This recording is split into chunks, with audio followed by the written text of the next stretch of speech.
देखो वैद्युत बल रेखाएं क्या होती है, वैद्युत इलेक्ट्रिक फील्ड लाइंस, इसको इंग्लिश में बोलते हैं इलेक्ट्रिक फील्ड लाइंस।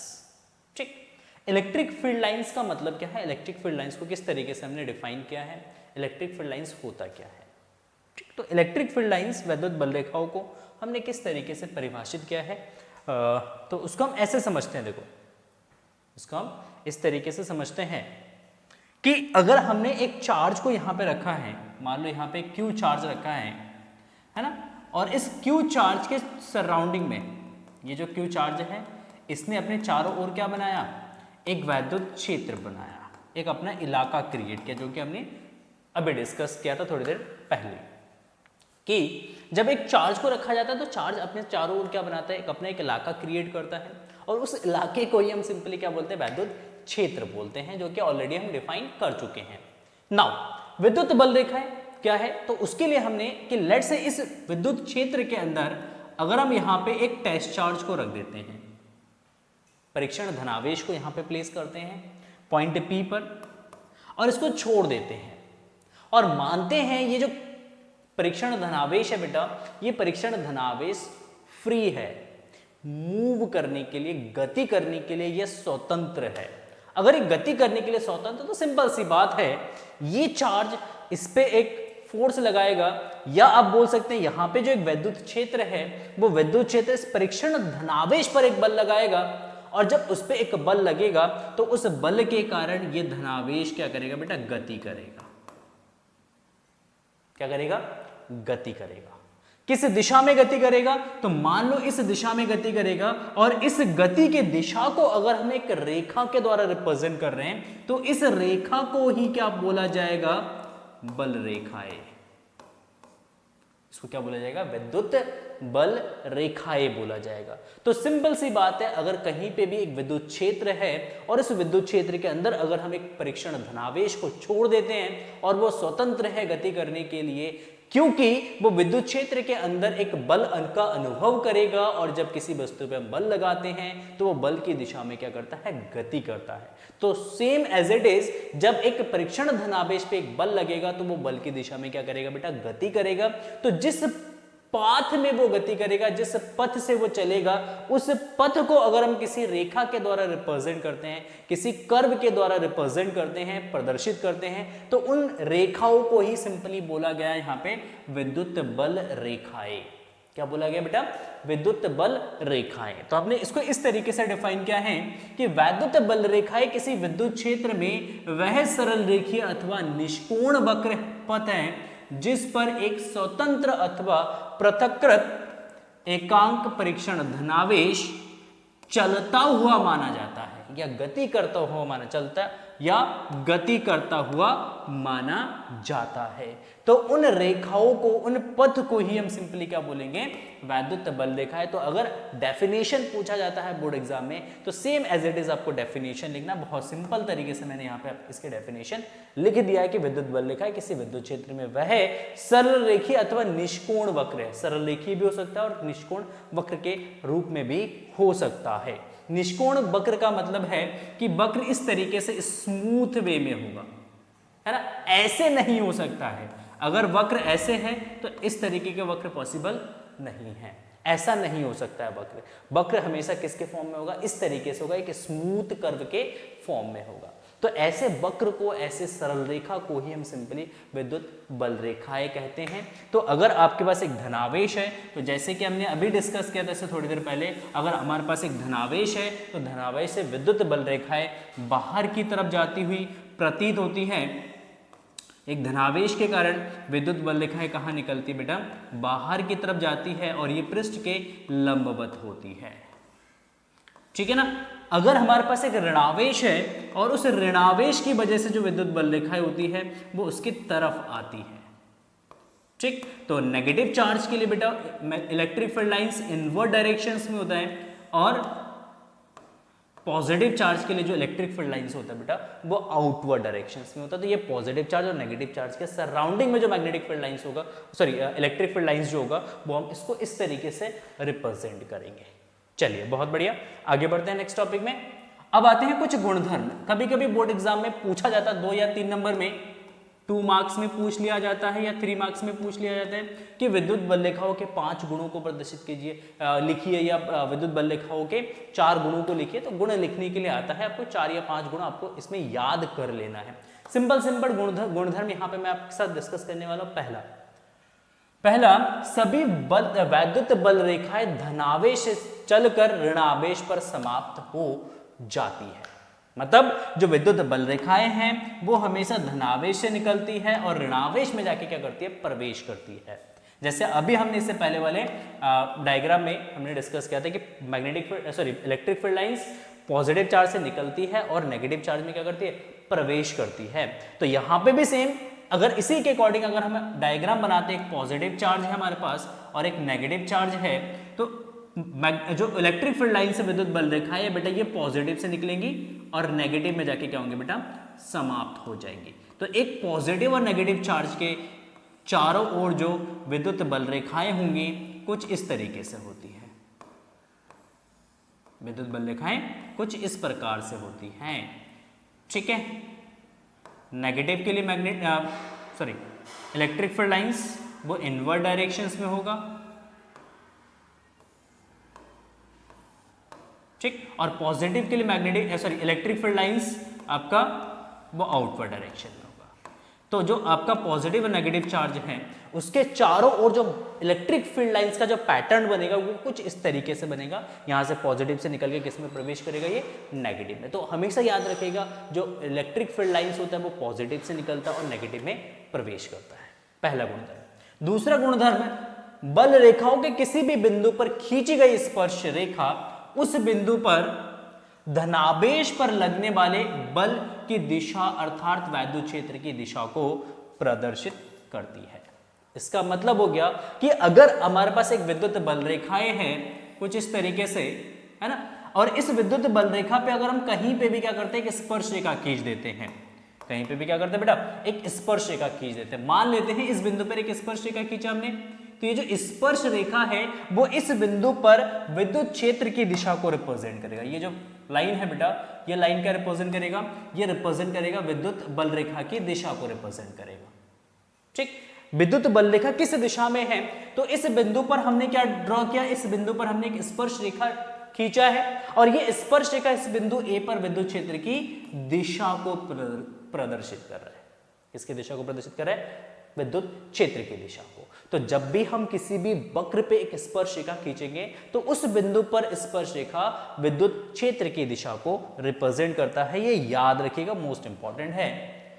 नेक्स्ट जो हमारा गुणधर्म है, थर्ड गुणधर्म जो है, कह रहे कोई भी दो बल रेखाएं परस्पर एक दूसरे को काट नहीं सकती, मतलब प्रतिच्छेद नहीं करती हैं, क्योंकि ऐसी स्थिति में अगर कटान बिंदु पर दो स्पर्श रेखा खींची जा सकती है जो एक ही बिंदु पर वैद्युत क्षेत्र के दो दिशा को प्रदर्शित करेगी और यह संभव नहीं है।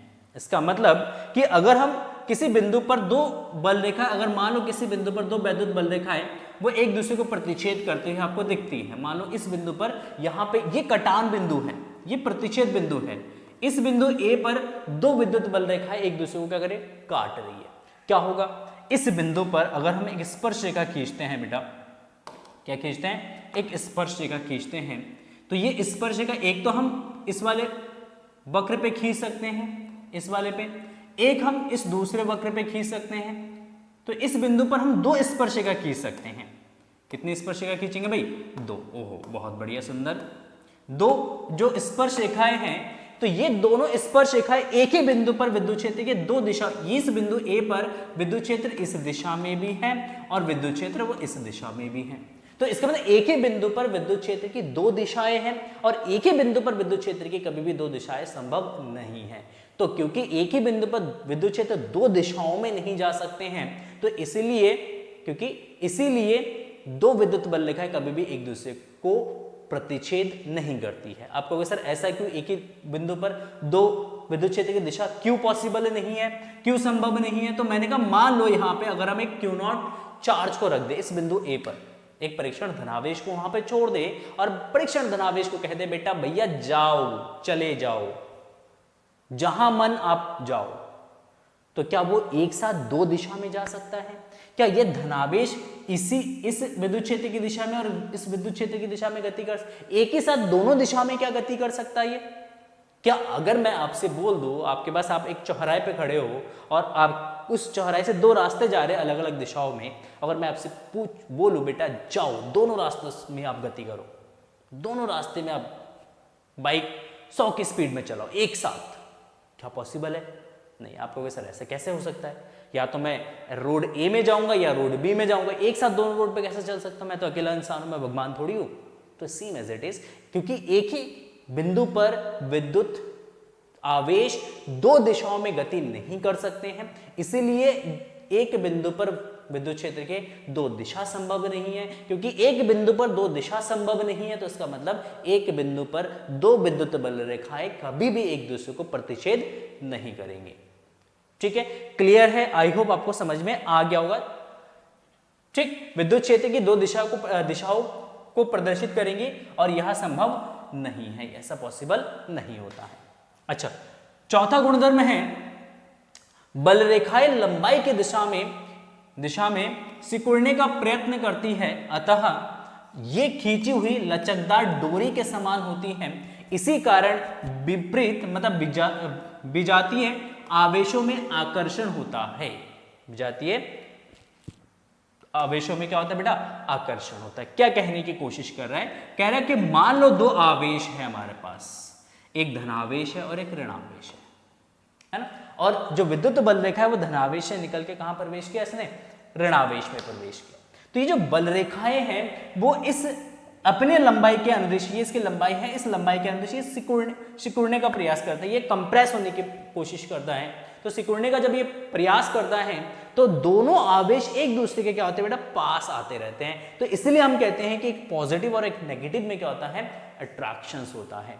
एक पॉजिटिव और एक नेगेटिव एक दूसरे को क्या करते हैं? अट्रैक्ट करते हैं। ये इस तरीके से आप समझ सकते हो, इसको विजुअलाइज करने के लिए आप ऐसे समझ सकते हो कि एक धनावेश और एक ऋणावेश, उन दोनों को हमने किससे बांध दिया? हमने बांध दिया एक रबड़ के डोरी से, एक रबड़ के डोरी से, और उसको खींच के छोड़ दिया। जैसे हम खींच के छोड़ देंगे क्या होगा?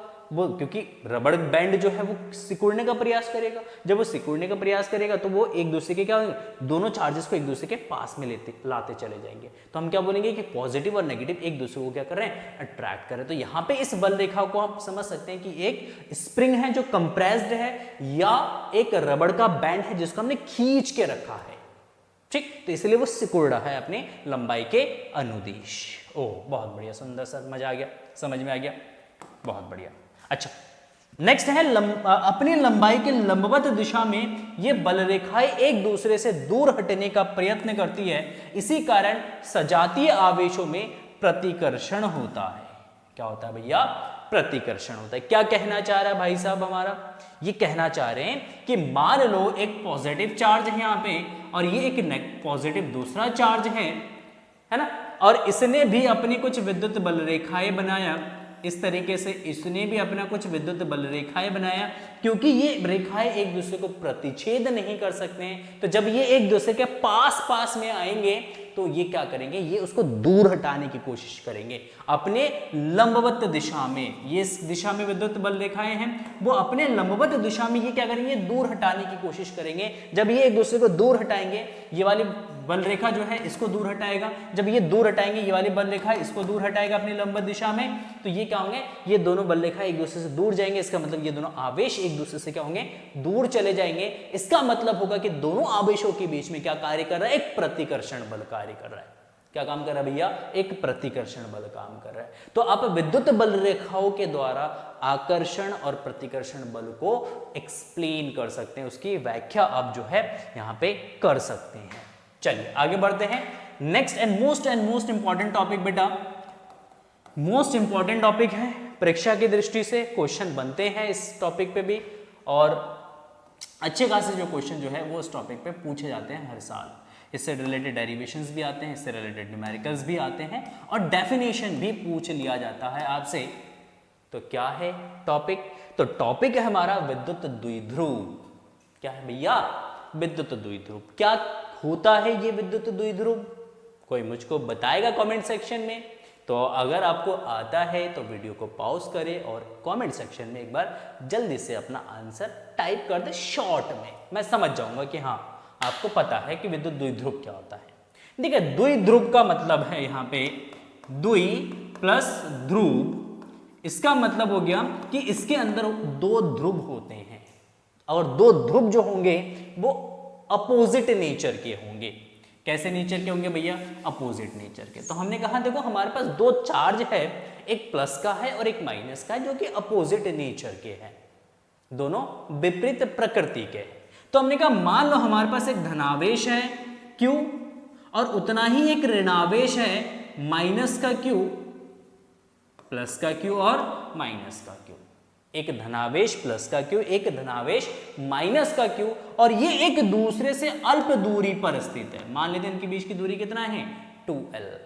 तो हमने कहा जब दो समान परिमाण के विपरीत आवेश एक दूसरे से अल्प दूरी पर स्थित होते हैं तो आवेशों के ऐसे निकाय को हम क्या बोलते हैं बेटा?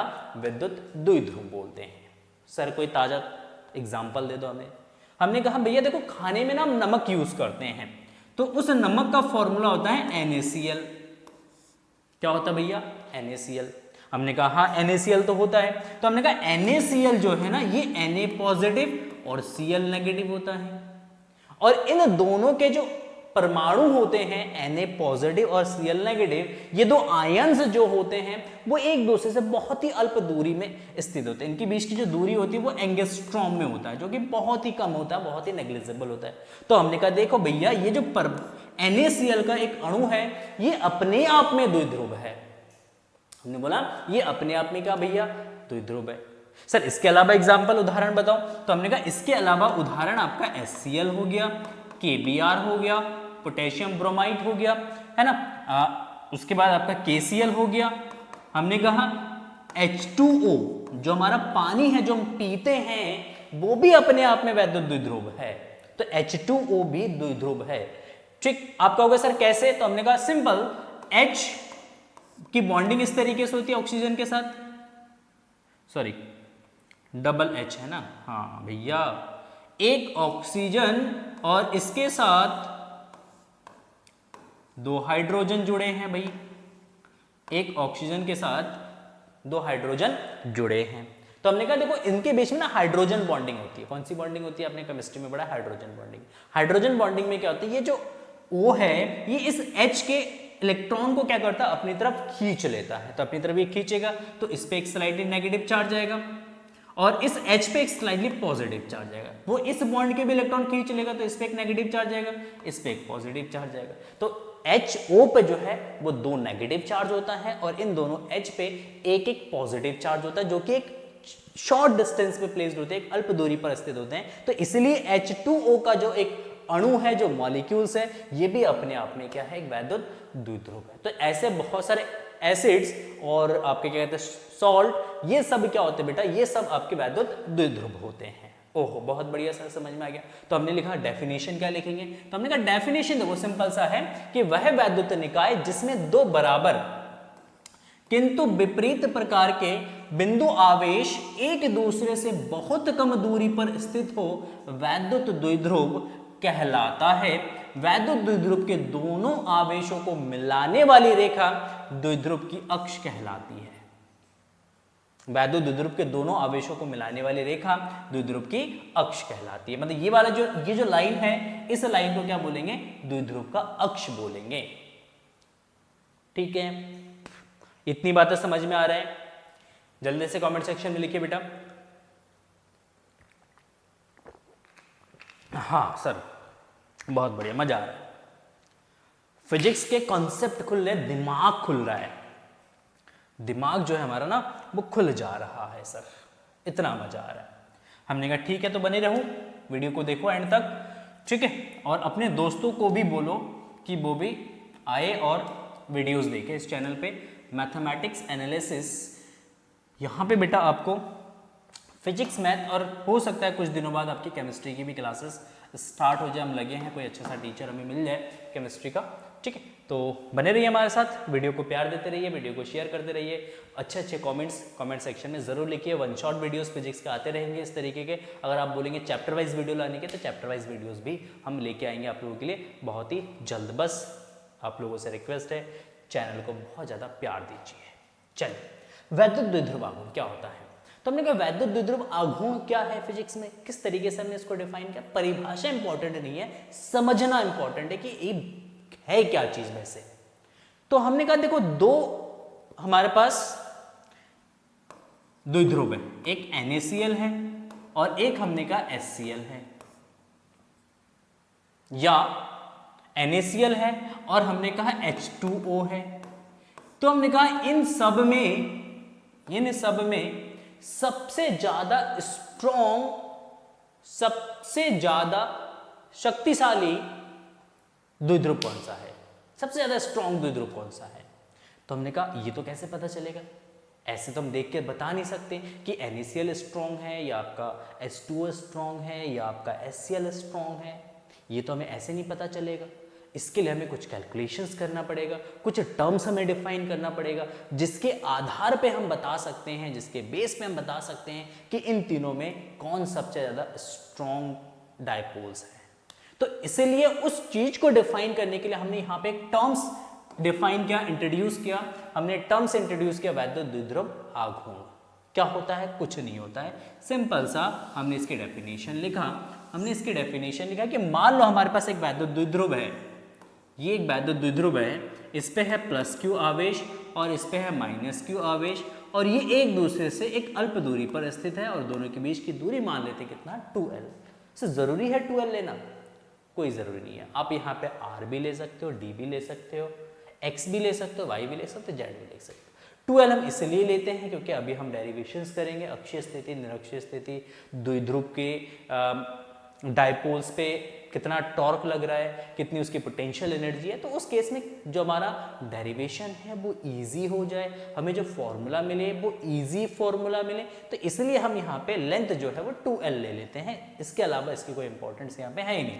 आप x ले लो, y ले लो, z ले लो, कुछ भी ले लो, वो आपकी इच्छा। हमने कहा वैद्युत द्विध्रुव आघूर्ण को डिफाइन कैसे किया, तो हमने कहा वैद्युत द्विध्रुव आघूर्ण वो इन दोनों में से किसी भी एक आवेश का परिमाण ले लेंगे और इन दोनों आवेशों के बीच की जो दूरी है, इन दूरी का जो गुणनफल है, इसी गुणनफल को ही हम सिंपली क्या बोलेंगे, वैद्युत द्विध्रुव आघूर्ण P बोलेंगे। तो हमने डिफाइन किया कि वैद्युत द्विध्रुव आघूर्ण P का परिमाण इसके किसी एक आवेश के परिमाण तथा दोनों आवेशों के बीच की दूरी के गुणनफल के बराबर होता है। मतलब इन दोनों में से एक आवेश का परिमाण लेना है और इन दोनों आवेशों के बीच की दूरी कितनी है, उस दूरी के गुणनफल को ही हम सिंपली क्या बोलेंगे, वैद्युत द्विध्रुव आघूर्ण बोलेंगे। तो वैद्युत द्विध्रुव आघूर्ण को हम P से रिप्रेजेंट करते हैं, P से प्रदर्शित करते हैं। तो P इज इक्वल टू होता है बेटा Q इंटू 2l। क्या होता है भैया, Q इंटू 2l। जब इसको सदिश रूप में लिखा जाएगा तो सदिश रूप में इस तरीके से लिखा जाएगा इसको, ये इसका सदिश रूप है, सदिश रूप में लिखा जाएगा कि vector P is equal to Q into 2l P cap. यहां पे P कैप बेटा एकांक सदिश है, क्या है भाई, एकांक सदिश है, और ये एकांक सदिश जो है वो इस P की दिशा को रिप्रेजेंट करेगा। अच्छा, दिशा क्या होगा ये, अच्छा चलो हम छोटी छोटी चीजें हम डिस्कस कर लेते हैं जल्दी से। हम इसके यूनिट की बात कर लेते हैं। यूनिट का मतलब हो गया मात्रक, तो इसका मात्रक होता है बेटा देखो, आवेश का मात्रक हो गया कूलम और दूरी का मात्रक हो गया मीटर। तो इसका मात्रक होता है कूलम मीटर, इसको शॉर्ट में लिखा जाता है कूलम मीटर। क्या लिखा जाता है, कूलम मीटर। अच्छा बहुत बढ़िया।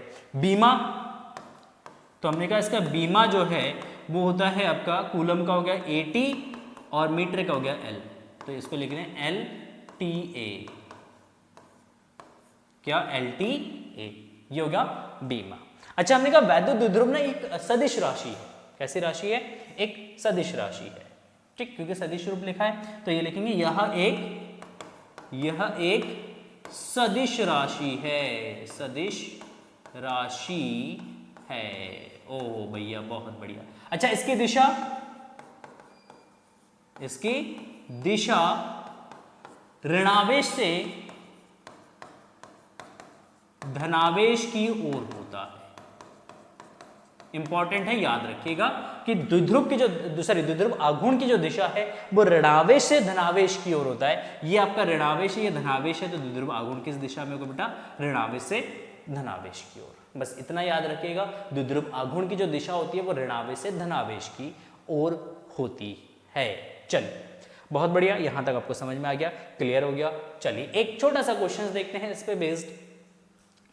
क्वेश्चन है आपका, उदाहरण है बुक पर, किसी निकाय में दो आवेश QA 2.5 गुणा 10 की घात -7 कूलम तथा QB इज इक्वल टू 2.5 गुणा 10 की घात -7, ये माइनस का आवेश रखा है। कैसा आवेश है? माइनस का। कूलम क्रमशः दो बिंदुओं A 0,0, -15 सेंटीमीटर तथा B 0,0, +15 सेंटीमीटर पर स्थित है। निकाय का कुल आवेश तथा वैद्युत द्विध्रुव आघूर्ण ज्ञात कीजिए। ठीक, कुल आवेश आपको बताना है, तो सबसे पहले आपके पास QA दे रखा है बेटा, कितना? 2.5 गुणा 10 की घात -7 कूलम। अच्छा, आपके पास QB दे रखा है यहाँ पे बेटा, कितना? -2.5 गुणा 10 की घात -7 कूलम, है ना। तो आपसे पूछा कुल आवेश, क्या पूछा है भैया? कुल आवेश कितना है? तो हमने कहा कुल आवेश Q जो है वो QA प्लस QB होगा। तो हमने कहा दोनों को जोड़ दो, तो दोनों को जोड़ दो तो 2.5 गुणा 10 की घात -7 प्लस -2.5 गुणा 10 की घात -7, दोनों को जोड़ देंगे, ये कैंसिल आउट हो जाएगा और मिलेगा आपको 0। तो कितना आवेश है इसमें? इस निकाय के पास कुल कितना आवेश है? इस निकाय के पास कुल 0 आवेश है, मतलब उदासीन है। ये कैसा है? उदासीन है। अच्छा भैया बहुत बढ़िया। आपसे पूछा वैद्युत द्विध्रुव आघूर्ण कितना होगा, तो हमने कहा वैद्युत द्विध्रुव आघूर्ण के लिए द्विध्रुव की लंबाई चाहिए हमें,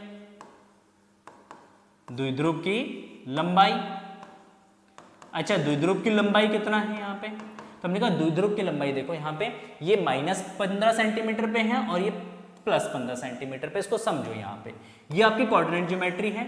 यहाँ पे एक बिंदु है 0,0, +15 पे, एक बिंदु आपका यहाँ पे 0,0, -15 पे। तो इनके बीच की कुल दूरी कितना हो गया भाई?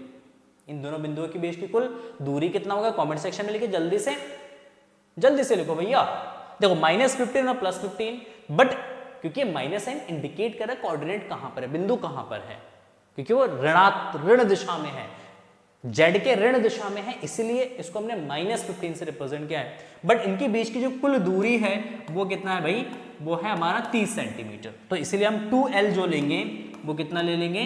30 सेंटीमीटर। इसको मीटर में बदलेंगे बेटा, तो इसको लिखेंगे 0.3 मीटर। तो जब भी आप न्यूमेरिकल सॉल्व करेंगे, सबसे पहले एक बात कान में भर लो कि जब भी आप क्वेश्चंस करेंगे, जितने भी फिजिकल क्वांटिटीज हमारे पास गिवन होंगे, जो भी भौतिक राशि आपके पास दे रखा होगा, उसको सबसे पहले एसआई सिस्टम में क्या कर लेंगे?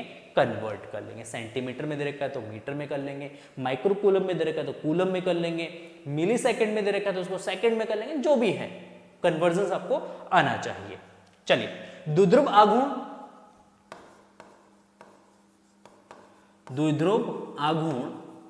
का फॉर्मूला क्या होता है? तो द्विध्रुव आघूर्ण P बराबर होता है Q × 2L। मतलब इसमें से किसी भी एक आवेश का परिमाण ले लो, तो किसी भी एक आवेश का परिमाण ले लेते हैं, दैट इज QA, तो QA × 2L। ओहो भैया बहुत बढ़िया, गजब, सुंदर, लाजवाब, बेहतरीन, मजा आ गया सर।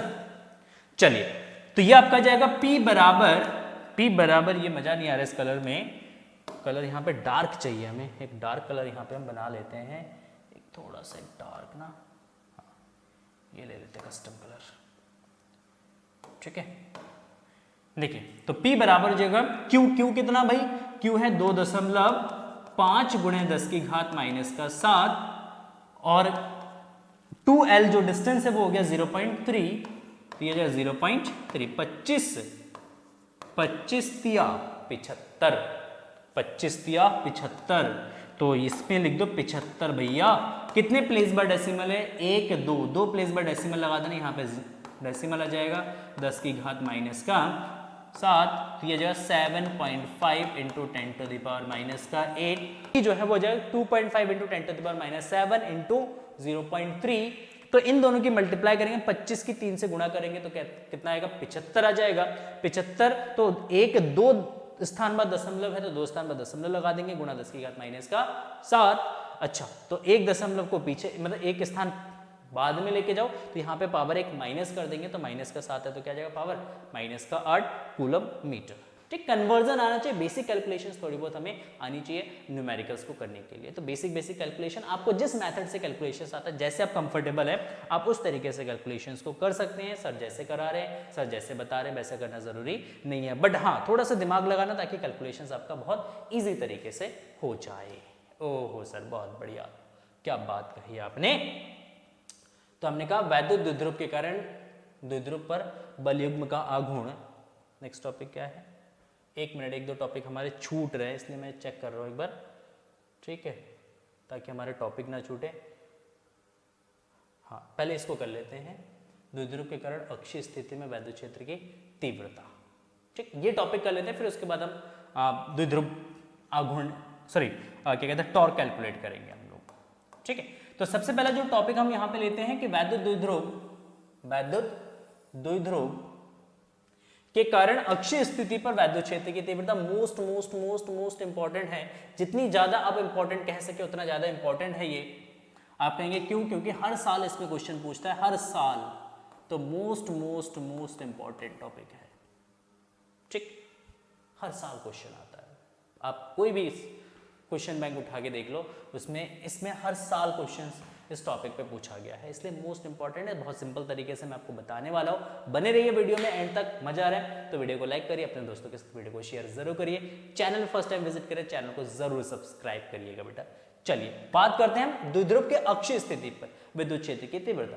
देखो वैद्युत द्विध्रुव के कारण दो बिंदुओं पर हम वैद्युत क्षेत्र, बेसिकली 3 बिंदुओं पर निकालते हैं। एक टॉपिक नहीं है सिलेबस में, काट दिया योगी जी ने, कोई बात नहीं। ठीक, 2 बिंदु पे हम निकालेंगे, एक अक्षीय स्थिति पे निकालेंगे, एक निरक्षीय स्थिति पे निकालेंगे। तो अक्षीय स्थिति पर वैद्युत क्षेत्र की तीव्रता कितनी होती है, तो उसके लिए सिंपल से सबसे पहले हम एक चित्र बना लेते हैं, एक डायग्राम बना लेते हैं। ओह भैया सुंदर, हमने कहा देखो भाई ये हमारे पास एक वैद्युत द्विध्रुव है। हमने कहा क्या, हमने कहा ये हमारे पास एक वैद्युत द्विध्रुव है।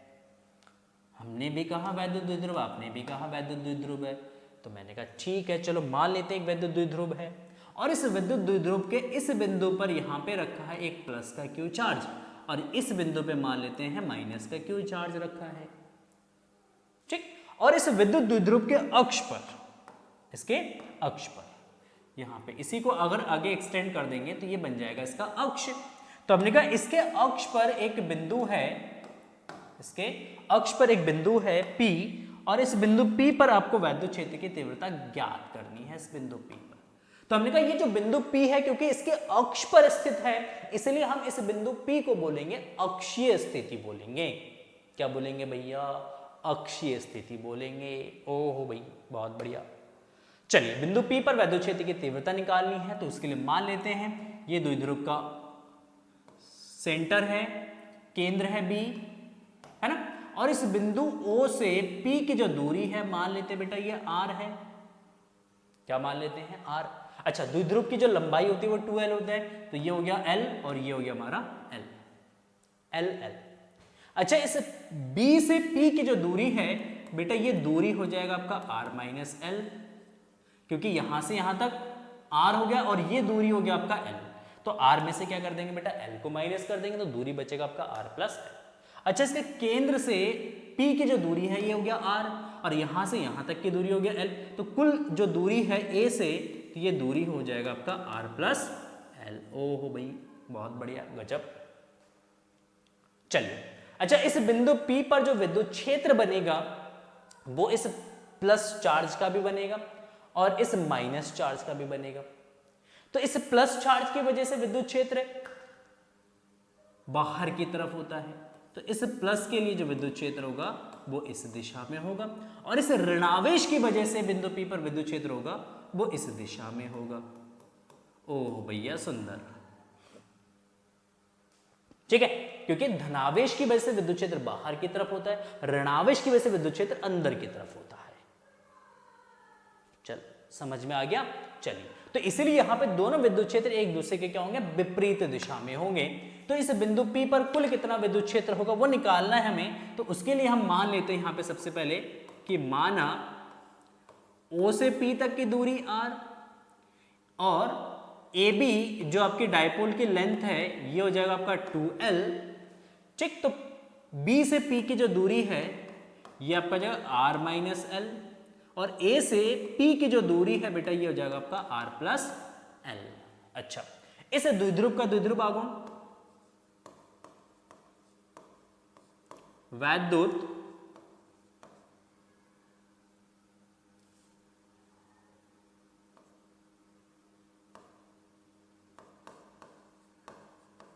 द्विध्रुव आघूर्ण, तो इस द्विध्रुव का वैद्युत द्विध्रुव आघूर्ण हो जाएगा बेटा P बराबर Q इंटू 2l।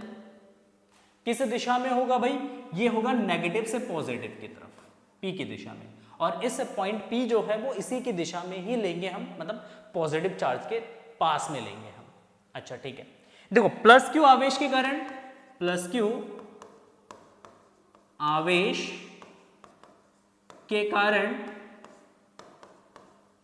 P पर वैद्युत क्षेत्र, P पर वैद्युत क्षेत्र कितना, तो हमने कहा E1 क्या होता है बिंदु आवेश के कारण फॉर्मूला, तो ये होता है 1/4 pi epsilon not Q by r square. दिशा कहाँ है भाई, दिशा है इधर बाहर की तरफ है, तो हम इसकी दिशा दिखा देंगे B से P की ओर। किधर है भाई, B से P की तरफ इसकी दिशा है। अच्छा, हमने कहा माइनस Q आवेश के कारण कितना होगा, तो माइनस Q आवेश के कारण वैद्युत क्षेत्र कहां पे भैया, P पर, तो इसके वजह से वैद्युत क्षेत्र होगा E2 और ये E2 हो जाएगा 1/4 pi epsilon not Q by. अच्छा रुक जाओ, यहाँ पे दूरी है, दूरी लेंगे यहाँ पे नेगेटिव जो पॉजिटिव चार्ज है, पॉजिटिव चार्ज से जो दूरी है बेटा वो कितना है, वो दूरी है आपका r माइनस एल। तो यहाँ पे दूरी जो लेंगे वो r माइनस एल लेंगे, क्या लेंगे, r माइनस एल का स्क्वायर, है ना। ये जो धनावेश है, धनावेश से P तक की जो दूरी है वो आपका r माइनस एल, ये वाली दूरी है, ठीक। अच्छा, ऋणावेश से P की जो दूरी है वो कितना है, वो r प्लस एल है। तो यहाँ पे यूज करेंगे r प्लस एल का होल स्क्वायर, तो 1/4 pi epsilon not Q by r plus L का होल स्क्वायर। ओह बहुत बढ़िया। इसकी दिशा है P से A की तरफ, आ रहा है भाई, ये P से A की तरफ आ रहा है। हमने कहा ठीक है कोई बात नहीं, बहुत सुंदर। हमने कहा नेट विद्युत क्षेत्र कितना होगा P पे, तो नेट विद्युत क्षेत्र कितना होगा, तो नेट वैद्युत क्षेत्र बिंदु P पर, बिंदु P पर, तो नेट विद्युत क्षेत्र, क्योंकि देखो दोनों विद्युत क्षेत्र एक दूसरे के विपरीत दिशा में है, तो जब भी वेक्टर्स एक दूसरे के विपरीत दिशा में होता है तो क्या करते हैं, जिसका मैग्नीट्यूड ज्यादा होता है उसमें से कम वाले वेक्टर के मैग्नीट्यूड को क्या करते हैं, हम माइनस कर देते हैं। तो यहाँ पे E1 क्योंकि पॉजिटिव चार्ज के पास में है, तो पॉजिटिव चार्ज की वजह से बिंदु P पर जो विद्युत क्षेत्र बनेगा वो ज्यादा बनेगा, स्ट्रॉन्ग बनेगा, और जो नेगेटिव चार्ज से P पे जो विद्युत क्षेत्र बनेगा वो वीक बनेगा, मतलब कमजोर बनेगा। तो इसका मतलब E1 ज्यादा होगा, E2 कम होगा, तो E1 में से E2 को क्या कर देंगे, हम माइनस कर देंगे। अच्छा एक चीज हम समझना बेटा, यहाँ पे ऋणावेश लिया था, तो यहाँ पे हमने माइनस का क्यों नहीं रखा है, याद रखिए, इसको नोट करिए आप कहीं पे भी, कि जब भी सदिश राशियों में जब भी वैल्यू रखा जाएगा, सदिश में जब भी वैल्यू रखा जाएगा, वेक्टर क्वांटिटी में जब भी वैल्यू रखा जाएगा, याद रखिए उसको कि विद साइन नहीं रखा जाएगा, केवल मैग्नीट्यूड रखा जाएगा। नेगेटिव साइन जो है वो दिशा को बताता है, तो यहाँ पे नेगेटिव साइन की वजह से दिशा जो है वो उसकी तरफ है, ठीक है। इसलिए हमने केवल यहाँ पे परिमाण रखा है आवेश का, नेगेटिव साइन नहीं रखा है, ठीक। चलिए आगे बढ़ते हैं। तो नेट विद्युत क्षेत्र E हो जाएगा that is E1 minus E2। E1 में से क्या करेंगे, E2 को हम कर देंगे माइनस। चलिए भैया बहुत बढ़िया, माइनस करते हैं तो कितना, अरे भाई चलिए, तो ये हो गया E इज इक्वल टू, हमारे पास है E1 माइनस E2। अच्छा E1 कितना, तो ये है 1/4 pi epsilon not Q by R minus L का होल स्क्वायर, E2 कितना 1/4 pi epsilon not Q by R plus L का होल स्क्वायर। ठीक, देखिए एक बार चेक करिए आप पीछे देख के, है ना, जो धनावेश E1 कितना 1/4 pi epsilon Q by R minus L का होल स्क्वायर और E2 1/4 pi epsilon Q by R plus L का होल स्क्वायर। आप 1/4 पाई एप्सिलॉन को के भी लिख सकते हैं, कोई दिक्कत नहीं है। तो कॉमन क्या आ रहा है इसमें से, कॉमन आ रहा है Q/4 pi epsilon nought, common आ गया, हमने निकाल दिया इसको कॉमन। क्या बचा यहाँ पे 1/r माइनस एल का whole square minus 1/r plus L का होल स्क्वायर। ओहो बहुत सुंदर। हमने कहा इसका एलसीएम ले लो, क्या ले लो भाई, एलसीएम, लॉस ऑफ पावर। ठीक, एलसीएम लेंगे तो क्या होगा, तो एलसीएम लेंगे तो इन दोनों की मल्टीप्लाई हो जाएगा, r माइनस एल का होल स्क्वायर और r प्लस एल का होल स्क्वायर। इसका इधर मल्टीप्लाई हो जाएगा, इसका क्रॉस मल्टीप्लाई कर देंगे, इसका इधर मल्टीप्लाई हो जाएगा भाई और इसका इधर मल्टीप्लाई हो जाएगा। तो इसका इधर मल्टीप्लाई करेंगे तो ये जो r प्लस एल का whole square minus r minus L का होल स्क्वायर। हम यहाँ पे आइडेंटिटी लगाएंगे a प्लस बी का होल स्क्वायर और a माइनस बी का whole square, A square plus B square plus 2ab और a square plus B square minus 2ab, जो कि आप बचपन से पढ़ते हुए आ रहे हैं। तो Q/4 पाई एप्सिलॉन नॉट, तो ये आपका जाएगा R square plus L square plus 2rl और ये आपका हो जाएगा बेटा माइनस का R square plus L square minus का 2rl और डिवाइडेड बाय ये आपका जाएगा r माइनस एल का whole square plus into r plus L का होल स्क्वायर। देखिए अब इस माइनस का जब अंदर मल्टीप्लाई किया जाएगा तो ये माइनस का हो जाएगा, ये प्लस माइनस माइनस हो जाएगा, माइनस माइनस ये प्लस हो जाएगा। तो यहाँ पे मैं इसको यहीं पे खत्म करते हैं, एक लाइन का एक्स्ट्रा लिखना है यहाँ पे, ठीक है, तो यही लिख देता हूँ, यहाँ पे आ जाएगा माइनस और ये हो जाएगा आपका प्लस। तो आर स्क्वायर से R square cancel, L square से एल स्क्वायर कैंसिल, 2rl जोड़ा जाएगा भैया, कितना आएगा 4rl। तो ये आपका जाएगा Q/4 पाई एप्सिलॉन नॉट, तो ये आपका जाएगा 4rl डिवाइडेड बाय, देखो a minus B A plus B, identity है आपका a square minus B square, क्या होता है a square minus B square, a plus B A minus B, उसी का आइडेंटिटी तो है। तो यहाँ पे लिखा जाएगा बेटा इसको R square minus L square की power 2, L square R square minus L square की पावर 2। देखिए 4rl इसको हम क्या करते हैं, इसको ब्रेक कर लेते हैं, हम लोग क्या करते हैं भाई, इसको ब्रेक कर लिया जाता है। कैसे कर लिया जाएगा ब्रेक, तो हम कहते हैं देखते हैं कैसे ब्रेक करते हैं हम लोग।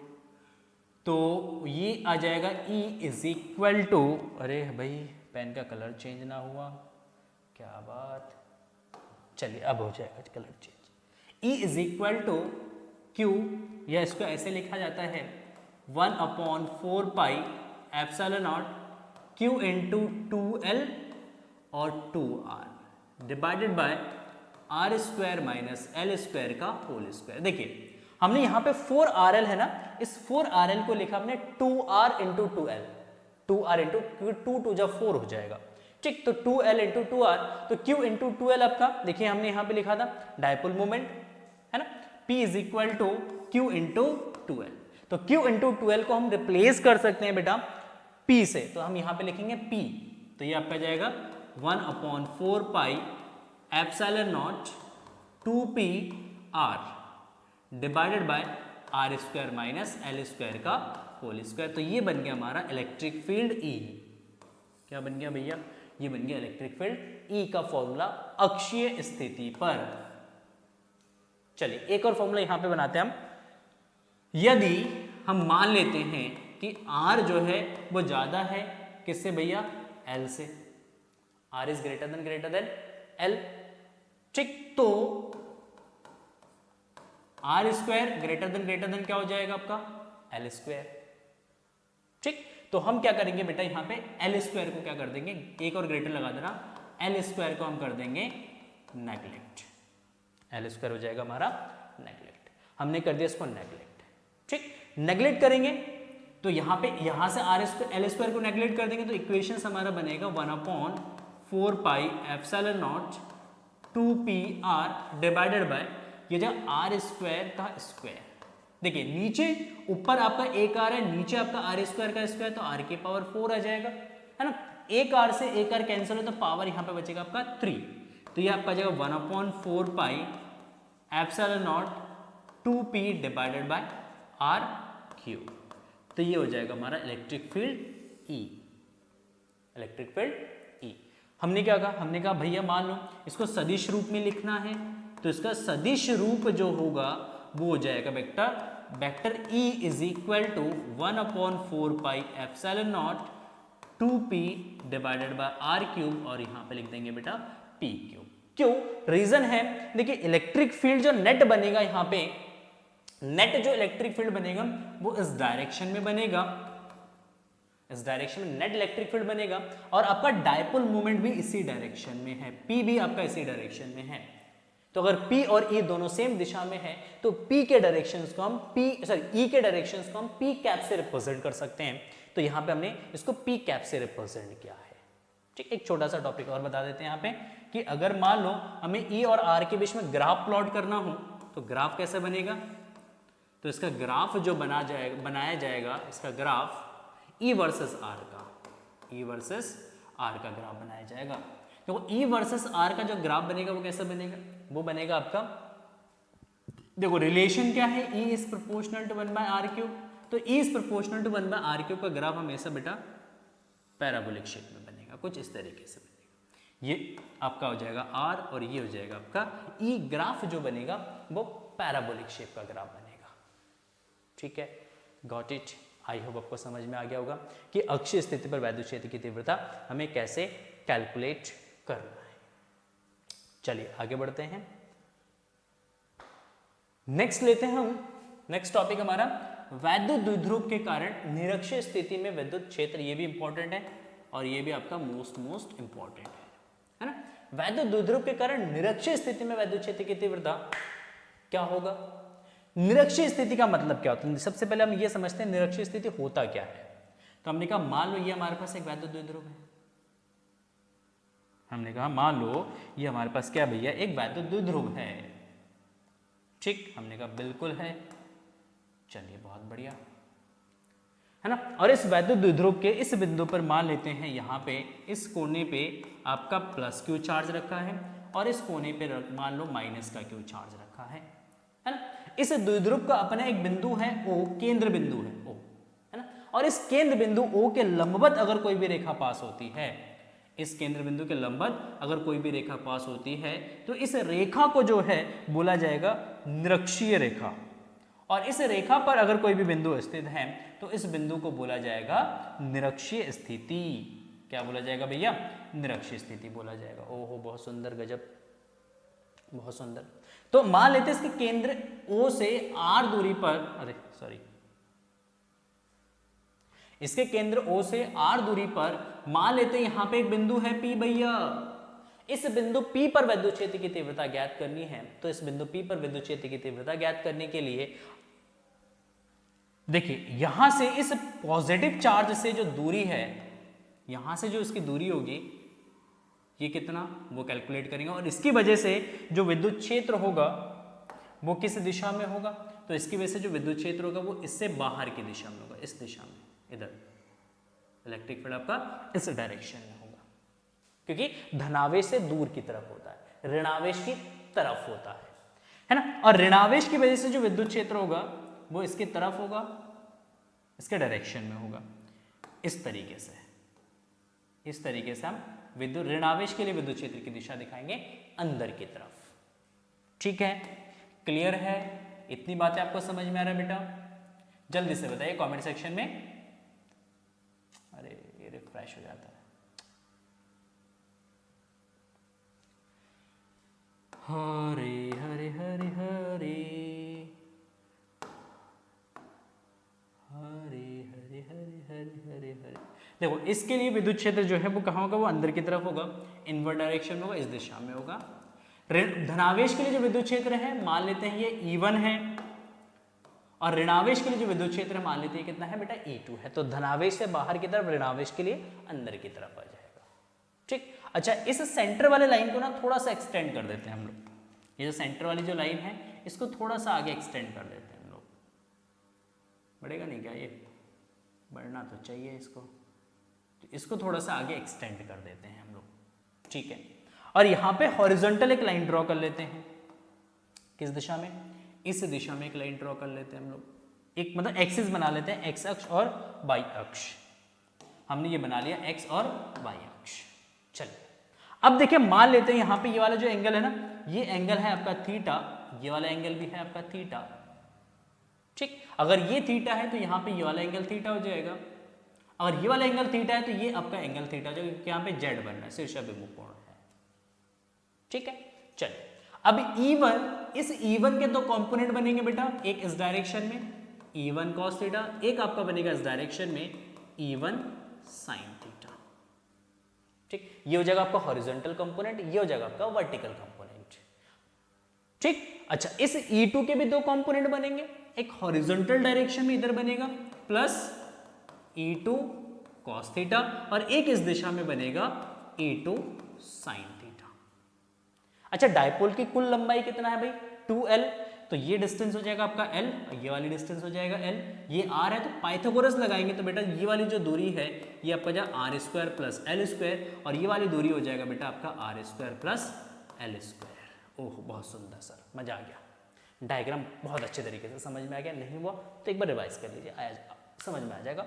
बहुत अच्छे तरीके से मैंने यहाँ पे समझाया है। इस बिंदु P है, ये हो गया बिंदु A, ये हो जाएगा बिंदु B। तो यहाँ पे मान लेते हैं कि माना AP is equal to BP is equal to root of R square plus L square, और यहाँ पे O से P तक का जो डिस्टेंस है वो आपका हो गया। द्विध्रुव आघूर्ण हो जाएगा इसका बेटा,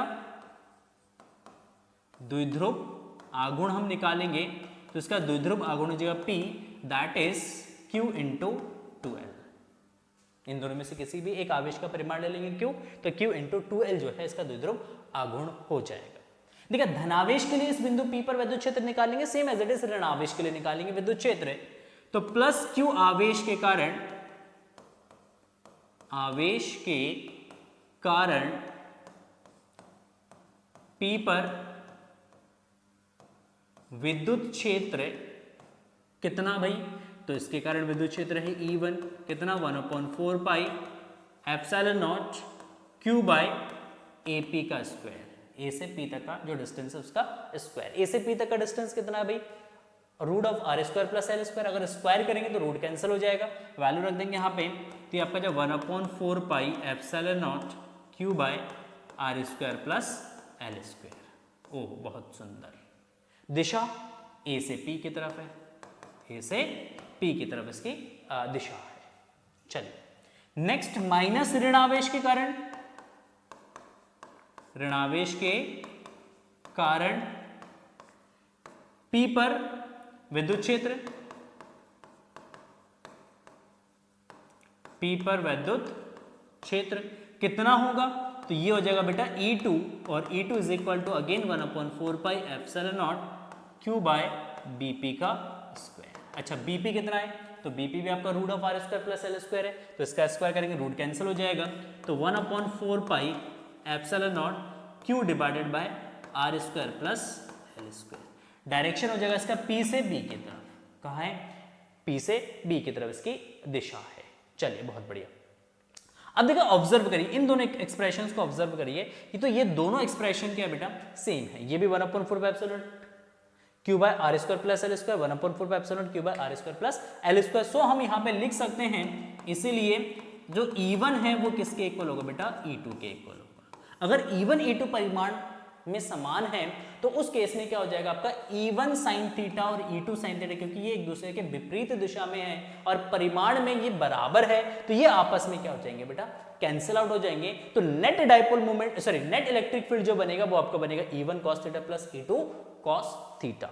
E1 cos theta plus E2 cos theta. ओहो भाई, हमारे पास स्लाइड नहीं है, चलिए कोई नहीं, बैक स्लाइड है हमारे पास एक, इसका यूज कर लेते हैं। देखिए, तो यहां पे हमारा नेट विद्युत क्षेत्र कितना बनेगा? P पर, तो विद्युत क्षेत्र नेट बनेगा E is equal to E1 cos theta plus E2 cos theta, क्योंकि E1 जो है वो किसके इक्वल है बेटा, E2 के इक्वल है। तो E2 को अगर E1 लिखेंगे तो E1 cos theta total add करेंगे तो ये आपका जाएगा 2 E1 cos थीटा। ओह बहुत सुंदर। चलिए 2 E1 cos थीटा, E1 का वैल्यू हो गया बेटा 1/4 pi epsilon not Q divided by R square plus L square into cos theta, into क्या जाएगा भाई cos थीटा। अच्छा cos थीटा का वैल्यू क्या है, cos थीटा क्या होगा, cos थीटा क्या होगा, cos थीटा देखो यहां से अगर हम इस डायग्राम से अगर हम cos थीटा का वैल्यू निकालते हैं तो यहां पे मैं लिख देता हूं cos थीटा। देखिए अगर मैं इसको थीटा कंसीडर करूं तो ये हमारा आधार हो जाएगा, ये हमारा लंब हो जाएगा, ये हमारा कर्ण हो जाएगा। ठीक, आधार, लंब और कर्ण। और cos थीटा बराबर क्या होता है, इसके बराबर होता है आधार बटा कर्ण। तो cos आधार हो गया हमारा बेटा L और कर्ण हो गया root of R square plus L square, root of R square plus L square. ओहो बहुत सुंदर। चलिए तो यहाँ पे cos थीटा का वैल्यू रिप्लेस कर दें, तो चूंकि यहाँ पे लिख देना चूंकि cos theta is equal to L by, मतलब cos theta is equal to L by root of R square plus L square, तो यहाँ पे रिप्लेस कर देंगे वैल्यू इसका, तो ये आपका जो 1/4 पाई एप्सिलॉन नॉट 2, ये 2 Q के साथ ले लेना, cos थीटा का वैल्यू यहाँ से L हो जाएगा divide by R square plus L square और into root of R square plus L square. cos theta का वैल्यू हमने यहाँ पे रिप्लेस कर दिया। देखो 2QL या Q इंटू 2L, इसको हम क्या लिख सकते हैं, इसको P लिख सकते हैं। क्या लिखेंगे बेटा, इसको लिखा जाएगा P, क्योंकि हमने यहाँ पे डाइपोल मोमेंट डिफाइन किया, इसका dipole moment that is P, और P is equal to Q into 2L। अच्छा भैया बहुत बढ़िया।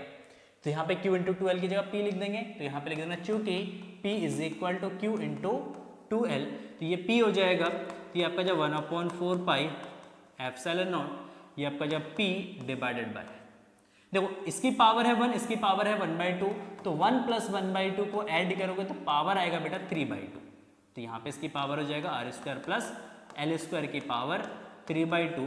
तो ये आ गया आपका निरक्षीय स्थिति पर वैद्युत क्षेत्र की तीव्रता।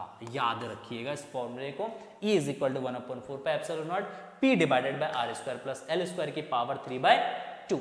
यहाँ पे कंडीशंस लगाते हैं, वही कंडीशंस कि यदि R is greater than L तो R square is much greater than L square, तो L स्क्वायर को यहाँ पे क्या कर देंगे बेटा, इसको कर देंगे नेग्लेक्ट। अगर यहाँ से L स्क्वायर को नेग्लेक्ट करते हैं तो हमारे पास एक्सप्रेशन जो बचेगा वो बचेगा क्या, वो बचेगा आपका यहाँ पे बचेगा आपका expression that is E is equal to 1/4 pi epsilon nought P by R square की पावर 3/2, क्योंकि यहाँ से L स्क्वायर को क्या कर देंगे हम, नेग्लेक्ट कर देंगे, तो 2 से 2 कैंसिल हो जाएगा पावर, तो ये जाएगा 1/4 pi epsilon nought P by R cube, तो ये हो गया इक्वेटोरियल मतलब निरक्षीय स्थिति पर वैद्युत क्षेत्र की तीव्रता का एक और व्यंजक हो गया। देखिए यहाँ पे R और L लगभग अगर बराबर है तो उस केस में ये वाला फॉर्मूला यूज करेंगे, अगर R बहुत ज्यादा दे रखा है L के कंपैरिजन में तो हम ये वाला फॉर्मूला यूज करेंगे। ठीक, अगर हम यहाँ पे ग्राफ बनाते हैं E वर्सेस R का, ये R हो गया, ये हमारा E हो गया, ठीक, तो ग्राफ कैसा बनेगा, पैराबोलिक शेप में बनेगा। क्यों, क्योंकि E is proportional to 1/r³। अगर हम E और P के बीच में ग्राफ प्लॉट करते हैं तो ये आपका P और ये आपका E, तो ग्राफ जो बनेगा वो स्ट्रेट बनेगा। क्यों, क्योंकि E is proportional to P। E जो है वो किसके प्रोपोर्शनल है भैया, P के प्रोपोर्शनल है, तो ग्राफ कुछ इस तरीके से बनेगा। तो चलिए बढ़ते हैं नेक्स्ट क्वेश्चन की तरफ। ठीक है, एक बहुत ही मोस्ट इंपॉर्टेंट न्यूमेरिकल है बेटा, जो न्यूमेरिकल्स है ये मोस्ट इंपॉर्टेंट है, और इस टाइप के न्यूमेरिकल्स और ये सेम टू सेम क्वेश्चन जो है वो बोर्ड एग्जाम में हर साल जो है आपका पूछा जाता है। क्वेश्चन क्या है, कह रहे दो बिंदु आवेश +4e तथा +e परस्पर स्मॉल a दूरी पर स्थित है, मतलब फिक्स्ड है ना, यहाँ पे क्या ये फिक्स्ड है बेटा, स्थिर है। एक तीसरा बिंदु आवेश Q को दोनों आवेशों को मिलाने वाली रेखा पर कहां रखें कि वह संतुलन में हो, किस दशा में यह संतुलन स्थायी होगा तथा किस दशा में अस्थायी होगा। यह भी आपको बताना है कि जो संतुलन की जो अवस्था है वो स्थायी कब होगा और अस्थायी कब होगा, ये भी आपको जो है क्वेश्चन में बताना है। तो क्या कह रहे हैं कि हमारे पास दो आवेश हैं जो कि एक दूसरे से r दूरी पर स्थित है। हमारे पास दो आवेश है, यहां पे एक आवेश है +4e और इससे r दूरी पर यहां पे एक आवेश है बेटा प्लस का e। ठीक, ये हो गया 4e और ये हो गया e, ये हो गया बिंदु A पर और ये हो गया हमारा बिंदु B पर। ठीक, और इन दोनों के बीच की जो दूरी है वो क्वेश्चन में दे रखा है स्मॉल a दूरी दे रखा है दोनों आवेशों के बीच की। कह रहे एक तीसरे बिंदु आवेश Q को आप कहां पे रखोगे, तो मान लेते हैं इसके बीच में कहीं पे भी हम इस बिंदु पे मान लेते हैं कि हमने तीसरा आवेश रख दिया Q और इस +4e आवेश से इसकी जो दूरी है ये मान लेते बेटा कितना x है। ठीक है, और इस +e से इसकी जो दूरी है ये आपका जो a माइनस x हो जाएगा, क्योंकि कुल दूरी जो है वो a है, तो a में से x को अगर हम माइनस कर देंगे तो क्या जाएगा a माइनस x। बहुत बढ़िया, गजब। चलिए अब इस बिंदु a पर ये संतुलन की अवस्था में है, किसमें बेटा संतुलन की अवस्था में है। अगर ये संतुलन की अवस्था में है तो इसका मतलब इस Q आवेश पे जो बल लग रहा है, कुल बल जो लग रहा है, जो नेट फोर्स लग रहा है वो कितना होगा 0 होगा, क्योंकि जब किसी बॉडी पे या किसी सिस्टम पे जब नेट फोर्स 0 होता है तो वो सिस्टम आपका किस में होता है बेटा, वो रेस्ट में होता है, वो संतुलन की स्थिति में होता है, वो इक्विलिब्रियम स्टेट पे होता है। ठीक, तो इस पे नेट फोर्स 0 होगा। अच्छा, बल किस किस दिशा में लग रहा है, तो हमने कहा जो प्लस का 4e ये वाला आवेश भी प्लस का है, तो ये एक दूसरे को क्या करेंगे भैया रिपेल करेंगे, तो बल कहाँ लगेगा, प्रतिकर्षित करेंगे तो बल लगेगा इधर, मान लेते हैं F1। अच्छा, ये भी प्लस का E है, ये प्लस का Q है। अच्छा, प्लस और प्लस में क्या होगा प्रतिकर्षण होगा, तो ये वाला आवेश भी इसको प्रतिकर्षित करेगा इस दिशा में, किस बल से F2 फोर्स से। और प्रश्न अनुसार अकॉर्डिंग टू क्वेश्चन क्योंकि चार्ज यहां पे Q चार्ज जो है वो संतुलन की अवस्था में है, इसीलिए Q आवेश पर नेट बल कितना होगा भाई 0 होगा। F इज इक्वल टू क्या हो जाएगा भाई 0 हो जाएगा। ओहो बहुत सुंदर। अगर F 0 होगा तो इसका मतलब F1 माइनस F2 बराबर क्या हो जाएगा 0 हो जाएगा। अगर F1 माइनस F2 बराबर 0 तो F1 बराबर क्या हो जाएगा बेटा F2 हो जाएगा। अच्छा, आपको होगा सर F1 में से F2 को माइनस किया, हमने कहा F2 में से F1 को माइनस कर लो, क्योंकि ये दोनों एक दूसरे के क्या विपरीत दिशा में हैं। अगर ये एक दूसरे के विपरीत दिशा में है तो F1 में से F2 को माइनस कर लो या F2 में से F1 को माइनस कर लो, क्योंकि नेट फोर्स 0 है तो उससे कोई फर्क नहीं पड़ने वाला है। ठीक है, चलिए F1 बराबर F2। F1 इस +4e और इस Q के बीच में लगने वाला बल है, तो कूलम के नियम के अनुसार बल कितना होगा, तो ये बल हो जाएगा 1/4 pi epsilon not Q × 4e divided by x²। जो दूरी है बेटा वो x है, तो क्या जाएगा दूरी हो जाएगा x का स्क्वायर। ओहो बहुत सुंदर, एक सेकंड दीजिए।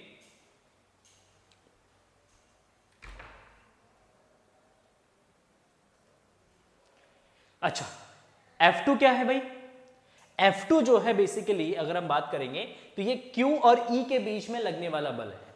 किसके बीच में, Q और E के बीच में लगने वाला बल है।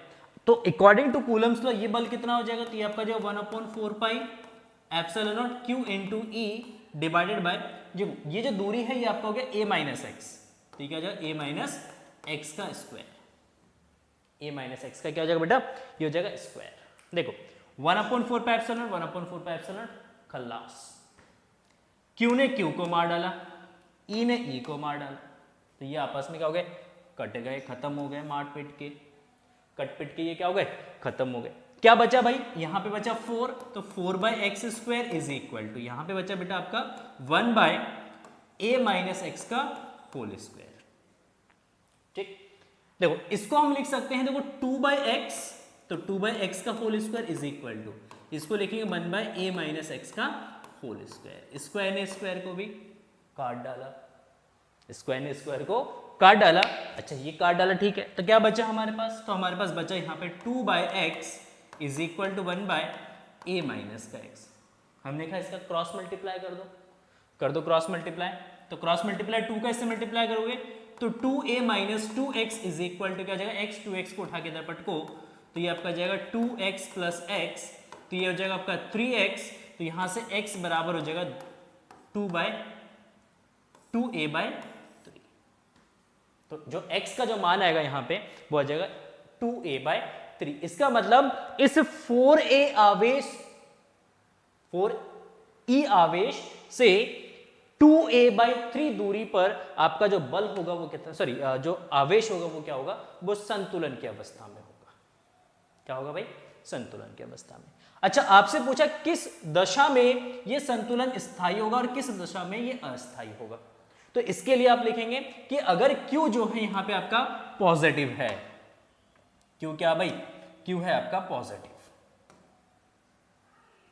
ठीक, Q है, अगर Q पॉजिटिव है तो संतुलन जो है वो स्थायी होगा, अगर Q है माइनस नेगेटिव में तो संतुलन जो है वो अस्थायी होगा। कैसा होगा, अस्थायी होगा।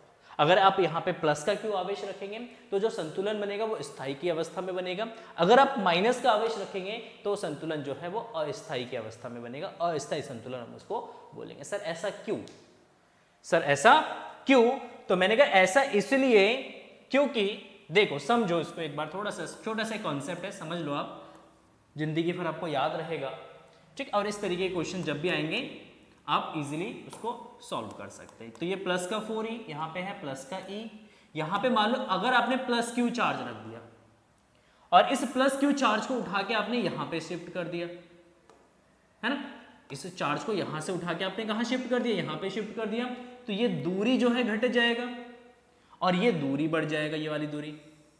तो क्या होगा इस स्थिति में, तो इस स्थिति में क्या करेगा, ये जो प्लस ई चार्ज है, क्योंकि ये बीच में प्लस का चार्ज है तो उसको रिपेल करेगा, उसको प्रतिकर्षित करेगा, तो प्लस का ई चार्ज इसको उठा के इसको वापस कहां भेज देगा, यहां से उठा के वापस इसको यहां भेज देगा।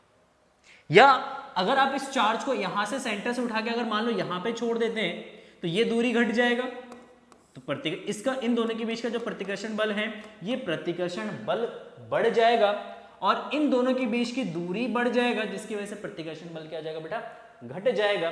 क्या होगा, इनके बीच का प्रतिकर्षण बल क्योंकि ज्यादा है तो ये उठा के वापस इसको कहां भेज देगा, इसको सेंटर में भेज देगा। तो इसका मतलब अगर इसके केंद्र से अगर हम इस प्लस Q आवेश को अगर हम डिस्टर्ब करते हैं, चाहे वो अब इस साइड शिफ्ट कर दो या चाहे इस साइड शिफ्ट कर दो, तो दोनों की स्थिति में दोनों चार्जेस उसको धकेल के क्या करते हैं, वापस उसी जगह पे भेज देते हैं। तो इसका मतलब यहां पे जो संतुलन है वो स्थायी अवस्था में है, तो क्या बोलेंगे कि ये जो संतुलन है वो स्थायी संतुलन है। तो सर नेगेटिव चार्ज के केस में क्या होगा, तो हमने कहा नेगेटिव चार्ज के केस में देखो क्या होता है कि यहाँ पे आपका प्लस का 4e चार्ज है और यहाँ पे आपका प्लस का e चार्ज है और यहाँ पे मान लेते हैं माइनस का Q चार्ज जो है वो संतुलन की अवस्था में। क्या होगा सर, देखो अगर इस चार्ज को यहां से उठा के O से उठा के मान लो इसको मैंने A पे शिफ्ट कर दिया, डिस्टर्ब करा, इसका मतलब पहले यहाँ पे माइनस Q चार्ज जो है वो किस में था, संतुलन की अवस्था में था, हमने यहां से उठा के उसको कहां शिफ्ट कर दिया, यहाँ पे, ये दूरी घट जाएगी, दूरी घटेगी तो उस केस में क्योंकि यहाँ पे नेगेटिव चार्ज है और ये पॉजिटिव चार्ज, दोनों के बीच में क्या होगा, आकर्षण का बल लगेगा और इन दोनों के बीच की दूरी बढ़ जाएगी, जिसकी वजह से आकर्षण बल क्या हो जाएगा, कम हो जाएगा। क्योंकि बल आकर्षण का है तो ये माइनस Q चार्ज जो है वो किसकी तरफ मूव कर जाएगा, ये इस प्लस E चार्ज की तरफ मूव कर जाएगा, उसकी तरफ विस्थापित हो जाएगा, वापस अपने पोजीशन में नहीं आएगा।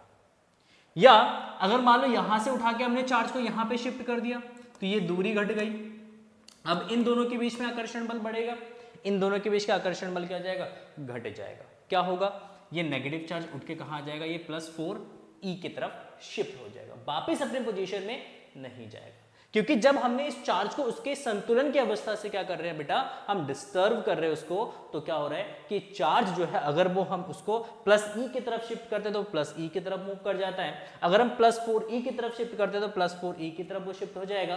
तो इसका मतलब यहाँ पे संतुलन जो होगा वो अस्थायी संतुलन होगा। कैसा संतुलन होगा? अस्थायी संतुलन होगा। आई होप आपको समझ में आ गया होगा। तो इसलिए प्लस क्यू चार्ज के केस में संतुलन जो है वो स्थायी होगा और माइनस क्यू के केस में संतुलन जो है वो आपका अस्थायी होगा। ठीक, चलिए आगे बढ़ते हैं और नेक्स्ट क्वेश्चन की तरफ मूव करते हैं। देखिए नेक्स्ट क्वेश्चन है 4 कूलम तथा 1 कूलम के 2 धन बिंदु आवेश परस्पर 3 मीटर की दूरी पर स्थित हैं। 1 कूलम के तीसरे धनावेश को दोनों आवेशों को मिलाने वाली रेखा पर कहां रखें कि वह अप्रभावित रहे। अगेन सेम वही क्वेश्चन है कि हमारे पास 2 धनावेश है, एक प्लस का 4 कूलम और एक 1 कूलम का चार्ज है, जो कि एक दूसरे से 3 मीटर की दूरी पर स्थित है। कितने मीटर की दूरी पर स्थित है बेटा? 3 मीटर की दूरी पर स्थित है। और आपसे पूछ रहा है एक तीसरा आवेश 1 कूलम का हम इनके बीच में कहां रख दें। तो मान लेते हैं हमने एक तीसरे 1 कूलम चार्ज को हमने यहां पे रख दिया 1 कूलम, ये आपका Q3, ये हो गया आपका Q1 और इसको हम ले लेते हैं Q2। यहां पे हमने रख दिया और इस बिंदु O पर मान लेते हैं जो Q3 आवेश है ये संतुलन की अवस्था में है। क्या है बेटा? संतुलन की अवस्था में है। तो इस केस में Q1 से इसकी जो दूरी है हम मान लेते हैं ये x है, तो O से इस 1 कूलम मतलब Q2 की जो दूरी बचेगा ये आपका 3 माइनस x बचेगा। देखो कुल दूरी आपका 3 मीटर है, तो +4 कूलम से 1 कूलम तक की जो डिस्टेंस है ये आपका x मान लिया हमने। तो O से इसको नेम दे देता हूं मैं AOB, तो O से B का जो डिस्टेंस बचेगा वो टोटल 3 में से क्या करेंगे हम x को माइनस कर देंगे, तो 3 माइनस x मीटर आ जाएगा। देखो यहां पे ये संतुलन की अवस्था में, तो इसमें भी प्लस आवेश है, इन दोनों पे भी प्लस आवेश है, सबके बीच में क्या होगा? रिपल्शन होगा। रिपल्शन होगा तो ये इसको रिपेल करेगा, ये वाला चार्ज इसको रिपेल करेगा इस डायरेक्शन में, ये वाला चार्ज इसको इस डायरेक्शन में रिपेल करेगा F2 फोर्स से। क्योंकि संतुलन की अवस्था में है तो अकॉर्डिंग टू क्वेश्चन F1 किसके बराबर हो जाएगा बेटा? F2 के बराबर हो जाएगा। क्योंकि संतुलन की अवस्था में है, संतुलन की अवस्था में नेट फोर्स कितना होगा बेटा? 0 होगा। कुल बल जो है इस 1 कूलम चार्ज पे कितना लग रहा है? 0 लग रहा है। तो इसीलिए दोनों फोर्सेस जो अपोजिट दिशा में लग रहे हैं ये आपस में क्या होंगे बेटा? बराबर होंगे। तो इसलिए हमने F1 इज इक्वल टू क्या रख देंगे? F2 रख देंगे। F1 क्या हो जाएगा कूलम के नियम से? तो ये आपका जो 1/4 pi epsilon not Q1 into Q3, और Q1 और Q3 के बीच की जो डिस्टेंस है बेटा x है, तो x square is equal to F2 जो बल लगेगा वो लगेगा 1/4 pi epsilon nought Q2 Q3 divided by Q2 और Q3 के बीच की जो डिस्टेंस है ये आपका है बेटा 3 माइनस एक्स, तो ये 3 माइनस एक्स का whole square. 1/4 pi epsilon nought 1/4 pi epsilon हो गया खल्लास, कैंसल। Q3 से Q3 हो गया खत्म, क्या बचा?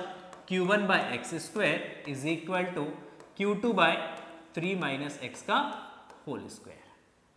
ठीक, वैल्यू रख दो Q1 हो गया 4, तो 4 बाय एक्स का square is equal to Q2 जो है वो आपका 1 है, तो 1 कूलम में 1 बाय 3 माइनस एक्स का होल स्क्वायर हो जाएगा। अगेन अगर हम इसको सॉल्व करेंगे तो देखो 4 बाय एक्स स्क्वायर को क्या लिख सकते हैं? तो इसको लिख सकते हैं 2 बाय एक्स का whole square is equal to, इसको लिख सकते हैं 3 माइनस एक्स का होल स्क्वायर। बहुत बढ़िया, स्क्वायर से स्क्वायर हो जाएगा खल्लास, कैंसल, खत्म। तो बचा क्या भाई? 2 by x is equal to 1 by 3 minus x. अगर हम इसकी क्रॉस मल्टीप्लाई करें तो 2 की से मल्टीप्लाई करें 6 माइनस का 2x इज इक्वल टू जगह बेटा x, 2x को उठा के उधर पटक दो तो क्या होगा भैया? ये हो जाएगा 6 is equal to x plus 2x, तो 6 इज इक्वल टू हो जाएगा 3x, तो x इज इक्वल टू कितना आएगा बेटा? 2 मीटर। मतलब इस 4 कूलम चार्ज से 2 मीटर की दूरी पर अगर हम इस एक तीसरे आवेश Q3 को इस बिंदु पे अगर हम प्लेस करेंगे, उसको रख देंगे, तो इस बिंदु O पर Q3 आवेश जो है वो संतुलन की अवस्था में रहेगा। अगेन अगर संतुलन की अवस्था पूछता है कौन सा होगा, स्थायी होगा या अस्थायी होगा, तो प्लस का होगा तो स्थायी होगा और माइनस का होगा तो वो अस्थायी होगा, जो कि पहले लास्ट क्वेश्चन में हम लोगों ने डिस्कस किया है। चलिए आगे बढ़ते हैं और एक और सुंदर सा क्वेश्चन शायद नहीं है हमारे पास, ठीक, 2 ही क्वेश्चन हम लोगों ने इस टॉपिक पे डिस्कस किए हैं। अच्छा चलिए एक टॉपिक हमारा बचता था डायपोल के लिए, जो कि हमने पहले स्टार्टिंग में ही उसको डिस्कस करना था, बट हमने छोड़ दिया था उसको, तो डिस्कस कर लेते हैं सबसे पहले इस टॉपिक को, एंड देन उसके बाद वैद्युत फ्लक्स में हम मूव करेंगे। देखिए मोस्ट इंपॉर्टेंट टॉपिक है बोर्ड परीक्षा की दृष्टि से, है ना, मोस्ट इंपॉर्टेंट है भैया। क्या है कि बाह्य वैद्युत क्षेत्र के कारण विद्युत द्विध्रुव पर बल युग्म का आघूर्ण, बाह्य वैद्युत क्षेत्र के कारण द्विध्रुव पर बल युग्म का आघूर्ण, कितना बल युग्म लगेगा, कितना बल युग्म लगेगा, टॉर्क कितना लगेगा, वो टॉर्क आपको यहां पे क्या करना है बेटा, कैलकुलेट करना है। ठीक, तो जब हम किसी एक विद्युत द्विध्रुव को एक समान विद्युत क्षेत्र के अंदर रखते हैं, तो एक समान विद्युत क्षेत्र के अंदर वह एक बल युग्म का या बल आघूर्ण का एक अनुभव करता है, उस बल आघूर्ण को आपको क्या करना है बेटा, कैलकुलेट करना है। कैसे? तो देखिए एक हमारे पास ये डायपोल है, एक तो सबसे पहले ये हमारे पास एक इलेक्ट्रिक फील्ड लाइंस है, और यहाँ पे जो इलेक्ट्रिक फील्ड है वो है आपका E, विद्युत क्षेत्र की जो तीव्रता है वो कितना है E।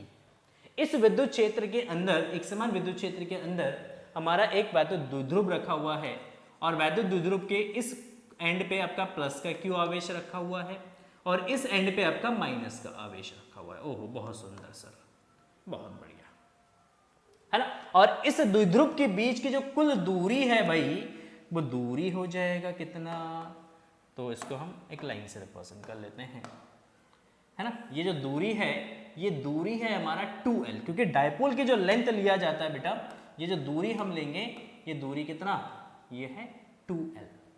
देखिए अब हमने स्टार्टिंग में जब विद्युत क्षेत्र में डिस्कस कर रहे थे, तो उस टॉपिक में हम लोगों ने डिस्कस किया था कि विद्युत क्षेत्र के अंदर अगर आपका पॉजिटिव चार्ज रखा होगा तो वो इलेक्ट्रिक फील्ड के डायरेक्शंस में एक फोर्स एक्सपीरियंस करता है, उसका अनुभव करता है। अगर एक नेगेटिव चार्ज रखा होता है तो वो इलेक्ट्रिक फील्ड के अपोजिट डायरेक्शन में क्या करता है, एक फोर्स एक्सपीरियंस करता है। तो देखिए यहाँ पे जो प्लस क्यू आवेश है, इस प्लस क्यू आवेश पे जो विद्युत क्षेत्र है वो बल आरोपित करेगा, किस दिशा में, वो बल लगाएगा इस दिशा में, कितना, तो मान लेते हैं F1। ठीक, इस माइनस क्यू आवेश पे बल लगेगा इस दिशा में, मान लेते हैं कितना, F2। ठीक, देखो प्लस क्यू आवेश पर बल, प्लस क्यू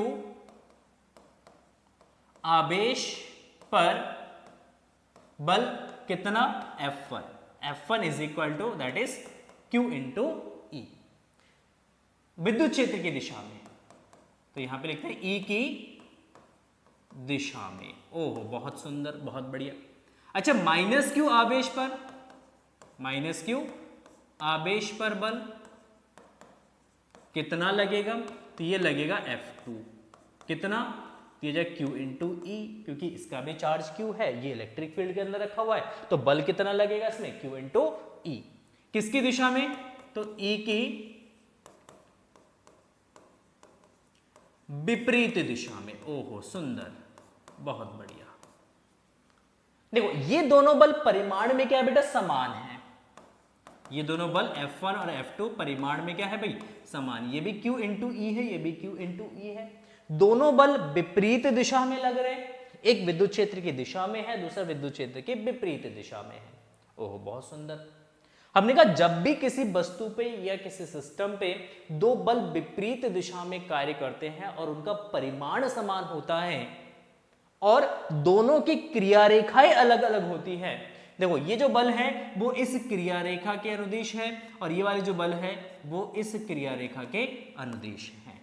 दोनों की क्रिया रेखाएं अलग अलग है, तो इस अवस्था में दोनों बल मिलके क्या बनाएगा, एक बल युग्म का आघूर्ण का निर्माण करेगा। क्या बनाएगा भैया, बल युग्म का आघूर्ण बनाएगा। ओहो बहुत सुंदर। दोबारा से बता रहा हूं, सोचिए, याद करिए और याद रखिए, जब भी दो बल विपरीत दिशा में कार्य करते हैं, दोनों का परिमाण समान होता है और दोनों की क्रिया रेखाएं अलग अलग होती हैं, तो ये दोनों बल मिलके क्या बनाता है, एक बल युग्म का निर्माण करता है। तो इस बल युग्म का आघूर्ण जो होगा उसका फॉर्मूला होता है, यहां से एक परपेंडिकुलर ड्रॉ कर देना बेटा, है ना। उसका फॉर्मूला होता है, विद्युत द्विध्रुव आघूर्ण का फॉर्मूला होता है कि दोनों में से किसी एक बल का परिमाण लेंगे और दोनों बलों की क्रिया रेखा के बीच की ये जो लंबवत दूरी है, इस दूरी से उसकी मल्टीप्लाई करेंगे तो हमारा निकल के आ जाएगा बल युग्म का आघूर्ण। तो इसके लिए हम मान लेंगे कि यहां पे एंगल जो बन रहा है ये थीटा बन रहा है, ये बिंदु है हमारा ए, ये है बिंदु हमारा बी और ये है बिंदु हमारा सी। ओहो बहुत सुंदर। तो देखिए भैया, देखिए जरा यहां पे, तो इस त्रिभुज ए बी सी में, देखो ए बी सी में अगर हम बात करें तो हमारे पास एक राइट एंगल ट्राइंगल है, ये एंगल है थीटा, तो यहां से हम साइन थीटा का मान निकाल सकते हैं बेटा।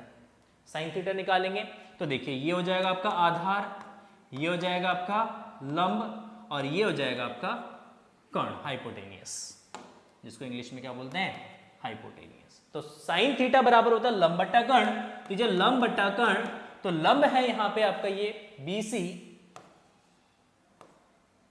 लंब है हमारा BC और कर्ण है हमारा AB।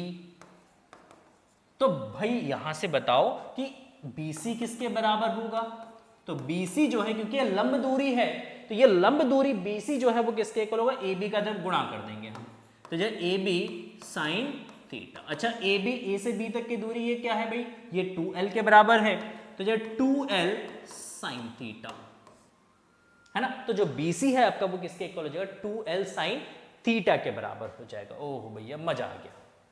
अच्छा बल युग्म का आघूर्ण कितना होगा, तो बल युग्म का आघूर्ण, बल युग्म का आघूर्ण ये होता है टॉर्क, टाउ से रिप्रेजेंट करते हैं भाई, टाउ पढ़ते हैं हम इसको, टाउ बराबर होता है एक बल का परिमाण और दोनों बलों के बीच की लंबवत दूरी, या लंब दूरी भी हम बोल सकते हैं। दोनों में से किसी एक बल का परिमाण ले लेंगे, F1 ले लिया, और दोनों बलों के बीच की लंबवत दूरी, यहां पे ये लंबवत का साइन बनाया है और आगे लिख दिया है दूरी, तो ये हो जाएगा आपका F1 और लंबवत दूरी आपका हो जाएगा BC। F1 हो गया बेटा Q इंटू E और दूरी हो गया आपका 2L साइन थीटा। ओहो बहुत सुंदर, गजब, लाजवाब, बेहतरीन भैया। देखो Q into 2L, Q into 2L into E sine theta, into E sine theta. चलिए बहुत बढ़िया, देखो Q इंटू 2L हो जाएगा बेटा आपका ये P, क्या होता है, ये द्विध्रुव आघूर्ण होता है P, तो यहां पे tau is equal to PE sine theta हो जाएगा। तो टाउ का यहां पे फॉर्मूला निकल के आता है बेटा PE साइन थीटा। ठीक, तो अगर हम किसी द्विध्रुव को विद्युत क्षेत्र के अंदर थीटा एंगल पे रखेंगे तो उस केस में उस द्विध्रुव पे कितना बल लगेगा, कितना आघूर्ण लगेगा, कितना टॉर्क लगेगा उस पे, तो वो हो जाएगा PE साइन थीटा। याद करिएगा, बहुत इंपॉर्टेंट टॉपिक है, बहुत बेहतरीन तरीके से मैंने आपको समझाने की कोशिश किया है। फिर भी कोई डाउट रहता है कमेंट सेक्शन में पूछ सकते हैं, वीडियो को रिमाइंड करके दोबारा से देख सकते हैं। चैनल पे फर्स्ट टाइम है, चैनल को सब्सक्राइब कर सकते हैं। वीडियो को अभी तक लाइक नहीं करा है तो प्लीज वीडियो को जरूर लाइक करिए। चलिए आगे बढ़ते हैं। अब अगर हम इसको सदिश रूप में लिखते हैं, किस में लिखते हैं बेटा, सदिश रूप में, तो इसका सदिश रूप क्या होगा, तो हमने कहा इसका सदिश रूप जो है वो हो जाएगा इसका कि टाउ, अरे भैया क्या गड़बड़ करते हो, क्या ही गड़बड़ करते हो। ठीक है, देखो टाउ इज इक्वल टू, इसके ऊपर लगा देंगे वेक्टर, तो tau is equal to P cross E, क्योंकि देखो साइन थीटा आ रहा है बेटा यहाँ पे, और साइन थीटा किस में आता है, आपका क्रॉस प्रोडक्ट में आता है, तो टाउ इज इक्वल टू लिखेंगे P क्रॉस E, क्या लिखा जाएगा, P क्रॉस E लिखा जाएगा। बहुत सुंदर, बहुत बढ़िया, बहुत लाजवाब। अच्छा सर द्विध्रुव पे कितना बल, नेट बल कितना लग रहा है, तो द्विध्रुव पर नेट बल कितना, तो हमने कहा द्विध्रुव पे कुल बल लग रहा है F1 माइनस F2। देखो यहां पे सिंपल है, देखो द्विध्रुव पे दो बल लग रहे हैं, एक विद्युत क्षेत्र की दिशा में, एक विद्युत क्षेत्र के विपरीत दिशा में, दोनों एक दूसरे के विपरीत दिशा में, तो बल कितना लगेगा कुल, तो बल हो जाएगा F1 माइनस F2 या F2 माइनस F1, जो आपकी इच्छा है वो आप लिख सकते हैं। F1 आपका QE, F2 आपका QE है ना, QE से QE हो जाएगा खल्लास, तो F इज इक्वल टू हो जाएगा 0। तो अगर कोई विद्युत द्विध्रुव एक समान विद्युत क्षेत्र के अंदर रखा हुआ है तो उस केस में विद्युत द्विध्रुव केवल एक बल आघूर्ण का अनुभव करता है और उस पे नेट बल जो है वो कितना होता है बेटा, 0 होता है। वो कुल नेट बल अनुभव नहीं करता है, क्योंकि दोनों बल एक दूसरे के विपरीत दिशा में है, तो आपस में क्या हो जाएंगे भैया, कैंसल हो जाएंगे। अच्छा सर, पथ कैसा होगा या मोशन कैसा होगा? अगर हम इसके मोशन की बात करें, मोशन का मतलब गति, किस तरीके का गति हो, किस प्रकार की गति यहाँ पे द्विध्रुव करेगा। तो हमने कहा द्विध्रुव की जो गति है बेटा ये होगा घूर्णन गति। कैसा गति भाई, घूर्णन गति, रोटेशनल मोशन। कैसा मोशन होगा भाई, इसका मोशन होगा रोटेशनल मोशन। ठीक, द्विध्रुव अपने ही अक्ष पे क्या करेगा, घूमेगा, तो इसीलिए द्विध्रुव के पास केवल कौन सी गति है, रोटेशनल मोशन।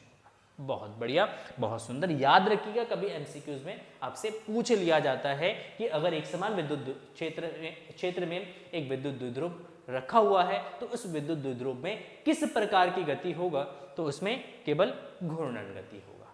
चलिए बात करते हैं कुछ स्थिति की। तो केस फर्स्ट हम यहां पे लेते हैं। देखिए केस फर्स्ट में अगर हम बात करेंगे तो देखिए tau is equal to P E sine theta. तो मान लेते हैं यदि थीटा आपका 0 डिग्री और 180 डिग्री है, 0 डिग्री या 180 डिग्री है, तो उस केस में क्योंकि साइन 0 का मान बेटा 0 होता है और साइन 180 का मान भी कितना होता है, 0 होता है, तो इसीलिए जो टॉर्क लगेगा वो 0 लगेगा। मतलब एक विद्युत द्विध्रुव अगर विद्युत क्षेत्र के दिशा में रखा है या उसके विपरीत दिशा में रखा है तो वो कितना टॉर्क एक्सपीरियंस करेगा, 0 टॉर्क एक्सपीरियंस करेगा। अच्छा केस सेकंड यदि थीटा बराबर 90 डिग्री, तो इस केस में आपका साइन 90 कितना हो जाएगा बेटा, साइन 90 हो जाएगा 1, और साइन 90 का जो वैल्यू होता है ये मैक्सिमम होता है, इसीलिए यहां पे जो टॉर्क लगेगा बेटा ये मैक्सिमम लगेगा। टॉर्क जो लगेगा ये मैक्सिमम लगेगा, और ये मैक्सिमम टॉर्क किसके इक्वल होगा, ये मैक्सिमम टॉर्क इक्वल होगा पीई के इक्वल होगा। किसके इक्वल होगा, पीई के इक्वल होगा। ये तो हो गई कि जब एक विद्युत द्विध्रुव एक समान विद्युत क्षेत्र के अंदर रखा हुआ है। अच्छा सर ये एक बात बताइए कि अगर विद्युत द्विध्रुव को असमान विद्युत क्षेत्र के अंदर रख दे तो क्या होगा? तो असमान विद्युत क्षेत्र के अंदर अगर एक विद्युत द्विध्रुव को आप रखेंगे तो उस स्थिति में क्या होगा कि जो विद्युत द्विध्रुव है वो एक बल आघूर्ण का भी अनुभव करेगा और साथ ही साथ उस पर एक नेट फोर्स भी लगेगा। मतलब असमान विद्युत क्षेत्र के अंदर टॉर्क नॉन जीरो होगा और फोर्स भी नॉन जीरो होगा, मतलब टॉर्क भी काम करेगा और बल भी लगेगा। सर उस स्थिति में डायपोल का जो मोशन है वो किस तरीके का होगा? तो अगर असमान विद्युत क्षेत्र में अगर एक विद्युत द्विध्रुव रखा हुआ है तो उस स्थिति में आपका द्विध्रुव जो है वो घूर्णन गति भी करेगा और साथ साथ वो सरल रेखीय पथ पर भी गति करेगा। दो उस गति होंगे उसके पास, एक घूर्णन गति और एक सरल रेखीय गति, जिसको ट्रांसलेटरी मोशन हम इंग्लिश में बोलते हैं। ठीक, इसको नोट कर लीजिएगा बेटा, कहीं पे भी जितना भी मैंने बोला है वीडियो को पॉज करिए, इसको नोट करिए। ठीक, ताकि आप इस पॉइंट को ना भूलें कि असमान विद्युत क्षेत्र के अंदर डायपोल का बिहेवियर कैसा होगा। असमान विद्युत क्षेत्र में जो डायपोल है, जो विद्युत द्विध्रुव है, वो एक बल आघूर्ण का भी अनुभव करेगा और साथ ही साथ उस पर एक बल भी कार्य करेगा। ठीक है, क्लियर है? चलिए आगे बढ़ते हैं और चलते हैं नेक्स्ट टॉपिक की तरफ, और ये नेक्स्ट टॉपिक हमारा है क्षेत्रफल सदिश। नेक्स्ट टॉपिक हमारा क्षेत्रफल सदिश। ओहो बहुत सुंदर। देखिए क्षेत्रफल सदिश क्या होता है? क्षेत्रफल, बात करते हैं हम क्षेत्रफल की, है ना। तो किसी भी आकृति का हम क्षेत्रफल निकाल सकते हैं। अगर आपके पास एक आयत दे रखा है तो आयत का क्षेत्रफल होता है लंबाई गुणा चौड़ाई। अगर आपके पास एक वृत्त दे रखा है तो उस वृत्त का भी क्षेत्रफल होता है पाई आर स्क्वायर। तो क्षेत्रफल का मतलब होता है वो कितना स्पेस उसमें घेर रखा है, उसको हम क्षेत्रफल कहते हैं। बट यहां पे फिजिक्स में हमने देखा कि जब क्षेत्रफल को हमने स्टडी किया, हमने देखा कि क्षेत्रफल जो है वो एक स्केलर क्वांटिटी, एक वेक्टर क्वांटिटी होना चाहिए। क्योंकि इनिशियल पीरियड में, इनिशियल टाइम में हमने देखा कि इसका तो कोई डायरेक्शंस का कोई इंपॉर्टेंट नहीं है। अगर आप एक आयत का क्षेत्रफल निकालते हैं और उसका क्षेत्रफल निकालते हैं L गुणा B से, लंबाई गुणा चौड़ाई से, तो उस स्थिति में उस स्थिति में आप ये नहीं बताते हैं कभी कि क्षेत्रफल किस दिशा में है। अगर एक वृत्त का क्षेत्रफल अगर आप निकालते पाई आर स्क्वायर से, तो उसके साथ आप कभी भी ये नहीं बताते कि वो क्षेत्रफल किस दिशा में है। तो इसका मतलब क्षेत्रफल में क्षेत्रफल के दिशा का कोई महत्व नहीं था मैथमेटिक्स के अंदर और बाकी जगह पे। बट हमने फिजिक्स में जब कुछ टर्म्स को हमने डिफाइन करने की कोशिश किया, जब हमने वैद्युत फ्लक्स को डिफाइन करने की कोशिश किया, जब हमने चुंबकीय फ्लक्स को हमने डिफाइन करने की कोशिश किया, तो हमने ये फील किया कि जो सदिश है जो क्षेत्रफल है वो एक सदिश होना चाहिए। क्षेत्रफल को सदिश कंसीडर अगर नहीं करते हैं तो हम विद्युत फ्लक्स को डिफाइन नहीं कर पाते, हम चुंबकीय फ्लक्स को डिफाइन नहीं कर पाते। इसलिए फिजिक्स में हमने क्षेत्रफल को क्या माना है कि क्षेत्रफल जो है वो एक सदिश राशि है। क्षेत्रफल क्या है भाई? क्षेत्रफल जो है वो एक सदिश राशि है। ठीक, तो इसको हमने किस तरीके से डिफाइन किया क्षेत्रफल को? तो किसी समतलीय क्षेत्रफल के संगत क्षेत्रफल सदिश को उस पृष्ठ से बाहर की ओर खींचे गए अभिलंब के अनुदिश एक तीर द्वारा व्यक्त किया जाता है। जो तीर की जो लंबाई है वो क्षेत्रफल के परिमाण को तथा बाणाग्र मतलब उसका जो हेड होता है, एरो का जो हेड होगा, इसको हम क्षेत्रफल सदिश की दिशा को व्यक्त करेगा। जैसे फॉर एग्जाम्पल के लिए मान लेते हैं हमारे पास कोई भी एक आकृति है ना, हमारे पास कोई एक आकृति है,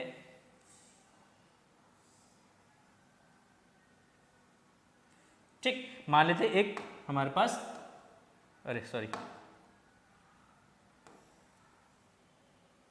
ये हमारे पास एक क्या बेटा पैरेललोग्राम है। ठीक, इस पैरेललोग्राम का जो एरिया होगा, इसका जो एरिया वेक्टर होगा बेटा, एरिया वेक्टर को हम रिप्रेजेंट करेंगे इसके पृष्ठ के लंबवत बाहर की तरफ। इसको ऐसे समझते हैं, इसको इस तरीके से देखते हैं कि जैसे मान लो ये हमारे पास एक बुक है, रेक्टेंगुलर शेप में है ना, तो अगर हम इसका क्षेत्रफल निकालेंगे, क्षेत्रफल कैसे निकलेगा? तो इसका क्षेत्रफल निकाला जाएगा, इसका क्षेत्रफल निकाला जाएगा इसके लंबाई गुणे चौड़ाई से। बट अगर हम बात करें कि इसके क्षेत्रफल की दिशा कैसे कंसीडर करेंगे, तो हमने कहा क्षेत्रफल की जो दिशा है, जो इसका पृष्ठ है, इस पृष्ठ के लंबवत बाहर की तरफ आप एक एरो ड्रॉ करिए इस तरीके से। ये हमारा क्षेत्रफल हो गया, हमने इस दिशा में क्या दिखाया? एक एरो दिखाया। तो ये जो एरो होगा, ये जो पेन है, ये क्षेत्रफल की दिशा है। अगर हमने कहा इस पृष्ठ का क्षेत्रफल किस दिशा में होगा, तो इस पृष्ठ के क्षेत्रफल निकालने के उसकी दिशा निकालने के लिए आप क्या करेंगे? इस पृष्ठ पर एक लंबवत क्या ड्रॉ करेंगे? एक एरो ड्रॉ करेंगे इस तरीके से। ठीक है, तो ये जो एरो होगा, ये एरो रिप्रेजेंट करेगा जो आपका क्षेत्रफल सदिश है, उस क्षेत्रफल सदिश के दिशा को रिप्रेजेंट करेगा। तो हमेशा जो क्षेत्रफल सदिश है उसकी जो दिशा है वो पृष्ठ के लंबवत बाहर की तरफ लिया जाता है, पृष्ठ के लंबवत बाहर। जैसे ये मेरा हथेली है, अगर इसका हम क्षेत्रफल निकालेंगे तो क्षेत्रफल निकाल सकते हैं, बट इसकी दिशा इस हथेली के लंबवत बाहर की तरफ होगा, इस दिशा में होगा। इस वाले पृष्ठ का क्षेत्रफल सदिश वो इस दिशा में होगा। हरी बात समझ में? तो जिस पृष्ठ का आप क्षेत्रफल सदिश निकाल लें, उस पृष्ठ के लंबवत एक आप क्या करेंगे? एरो ड्रॉ करेंगे बाहर की तरफ। उस एरो को ही हम सिंपली क्या बोलेंगे? क्षेत्रफल सदिश बोला जाएगा। उस एरो की जो लेंथ है, यहाँ पे ये जो एरो है, इस एरो की जो लेंथ है बेटा, इस लेंथ को हम बोलेंगे कि ये इस जो हमारे पास एक आकृति है, इस आकृति का कुल क्षेत्रफल है। और इसका जो हेड है, ये हेड बेटा ये बेसिकली किसको रिप्रेजेंट करता है? ये दिशा को रिप्रेजेंट करता है। ठीक, तो इस केस में इस एरिया वेक्टर को हम लिखेंगे, या अगर इसको ए से रिप्रेजेंट करते हैं या डीएस से रिप्रेजेंट करते हैं, तो क्षेत्रफल सदिश डीएस इज इक्वल टू लिखा जाएगा डीएस एन कैप। क्या लिखा जाएगा? DS, that is DS N cap. या अगर हम इसको ए के फॉर्म में लिखते हैं तो हम इसको लिखेंगे vector A is equal to that is A into N cap. N cap क्या है यहाँ पे? एन कैप बेटा एक एकांक सदिश है, ये लंब एकांक सदिश है।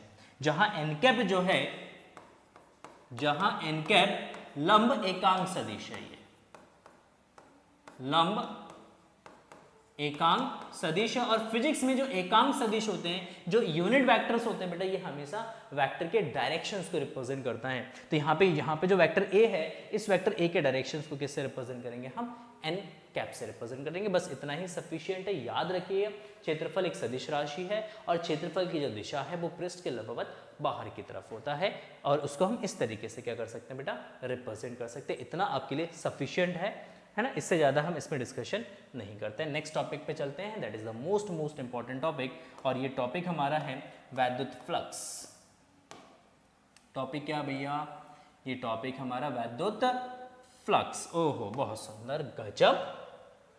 देखिए इंपॉर्टेंट टॉपिक है, क्वेश्चंस बनते हैं हर साल, बोर्ड एग्जाम में पूछे भी जाते हैं इस टॉपिक से, और इस टॉपिक से बहुत सारे questions, different varieties of questions बनते हैं। डिफरेंट वैरायटीज ऑफ क्वेश्चंस क्या होता है बेटा? बनते हैं। समझते हैं कि विद्युत फ्लक्स होता क्या है। तो हमने कहा विद्युत फ्लक्स क्या होता है बेसिकली, तो इसको हम समझने के लिए हम मान लेते हैं, यहाँ पे एक डायग्राम बनाते हैं सबसे पहले, कि हमारे पास बहुत सारे इलेक्ट्रिक फील्ड लाइंस है। ये इस तरीके से बहुत सारे हमारे पास क्या है? इलेक्ट्रिक फील्ड लाइंस है, इस तरीके से, है ना? ये विद्युत बल रेखाएं हैं, और इस विद्युत बल रेखाओं के लंबवत मान लेते हैं यहाँ पे एक पृष्ठ रखा हुआ है, कुछ इस तरीके से एक वृत्ताकार पृष्ठ रखा हुआ है, और इस वृत्ताकार पृष्ठ का जो क्षेत्रफल है मान लेते हैं कितना है बेटा? ए है। इसका क्षेत्रफल कितना भाई? ए है। तो हमने कहा ये जो पृष्ठ इस तरीके से रखा है, लंबवत जो रखा हुआ है, इलेक्ट्रिक फील्ड के लंबवत जो रखा हुआ है, तो हमने कहा इस ये जो आपका पृष्ठ है, इस पृष्ठ से लंबवत कितने विद्युत बल रेखाएं गुजर रही है। जितनी भी विद्युत बल रेखाएं इस पृष्ठ से होकर निकलेंगी, उन टोटल विद्युत बल रेखाओं की संख्या को ही हम सिंपली क्या बोलेंगे? हम बोलेंगे वैद्युत फ्लक्स बोला जाएगा। ठीक, तो कहीं अगर विद्युत क्षेत्र है, उस विद्युत क्षेत्र के अंदर अगर एक पृष्ठ हम कंसीडर करते हैं, तो उस पृष्ठ के लंबवत जितने भी विद्युत बल रेखाएं निकलेंगी, उस लंबवत बल रेखाओं की संख्या को हम क्या बोलेंगे? हम बोलेंगे वैद्युत फ्लक्स बोलेंगे। तो यहां पे अगर हम बात करें कितने बल रेखाएं गुजर रही है, इसमें से 1 2 3 4 5, तो हम क्या बोलेंगे कि यहाँ पे इससे जो फ्लक्स निकल रहा है वो कितना है? वो 5 है। कितने फ्लक्स है? 5 फ्लक्स है। तो हमने इसको इसी तरीके से हमने डिफाइन किया, यहाँ पे इस तरीके से हमने इसको परिभाषित किया है कि वैद्युत क्षेत्र में स्थित किसी पृष्ठ से लंबवत गुजरने वाली वैद्युत बल रेखाओं की संख्या को उस पृष्ठ से वध वैद्युत फ्लक्स कहते हैं। इसे फाई से रिप्रेजेंट करते हैं। किससे रिप्रेजेंट करते हैं बेटा? फाई से रिप्रेजेंट करते हैं, प्रदर्शित किया जाता है। तो वैद्युत फ्लक्स का जो सूत्र होता है, वैद्युत flux phi is equal to होता है बेटा बी इंटू ए। क्या होता है? बी इंटू ए।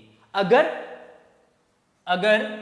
जो आपका पृष्ठ है वो विद्युत बल रेखाओं के क्या है बेटा? लंबवत है। विद्युत बल रेखाएं इस डायरेक्शन में है, विद्युत बल रेखाएं इस डायरेक्शन में है ना?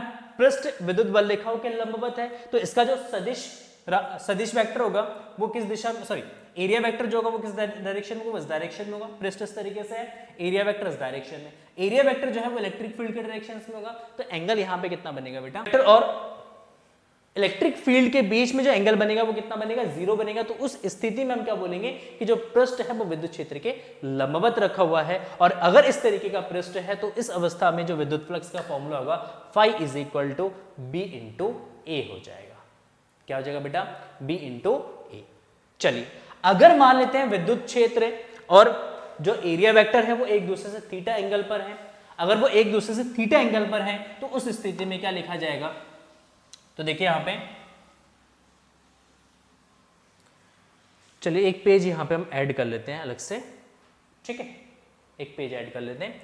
देखिए अगर इलेक्ट्रिक फील्ड लाइंस आपका इस डायरेक्शन में है, इलेक्ट्रिक फील्ड लाइंस इस डायरेक्शन में है, और आपका पृष्ठ इस तरीके से रखा हुआ है, पृष्ठ आपका इस तरीके से रखा हुआ है, इसका एरिया वेक्टर जो है वो आपका बेटा, इसका एरिया वेक्टर इस पृष्ठ के लंबवत, एक मिनट एक सेकंड, इसको थोड़ा सा सही से बना लेते हैं हम डायग्राम। ठीक, एक बढ़िया डायग्राम बना लेते हैं। अरे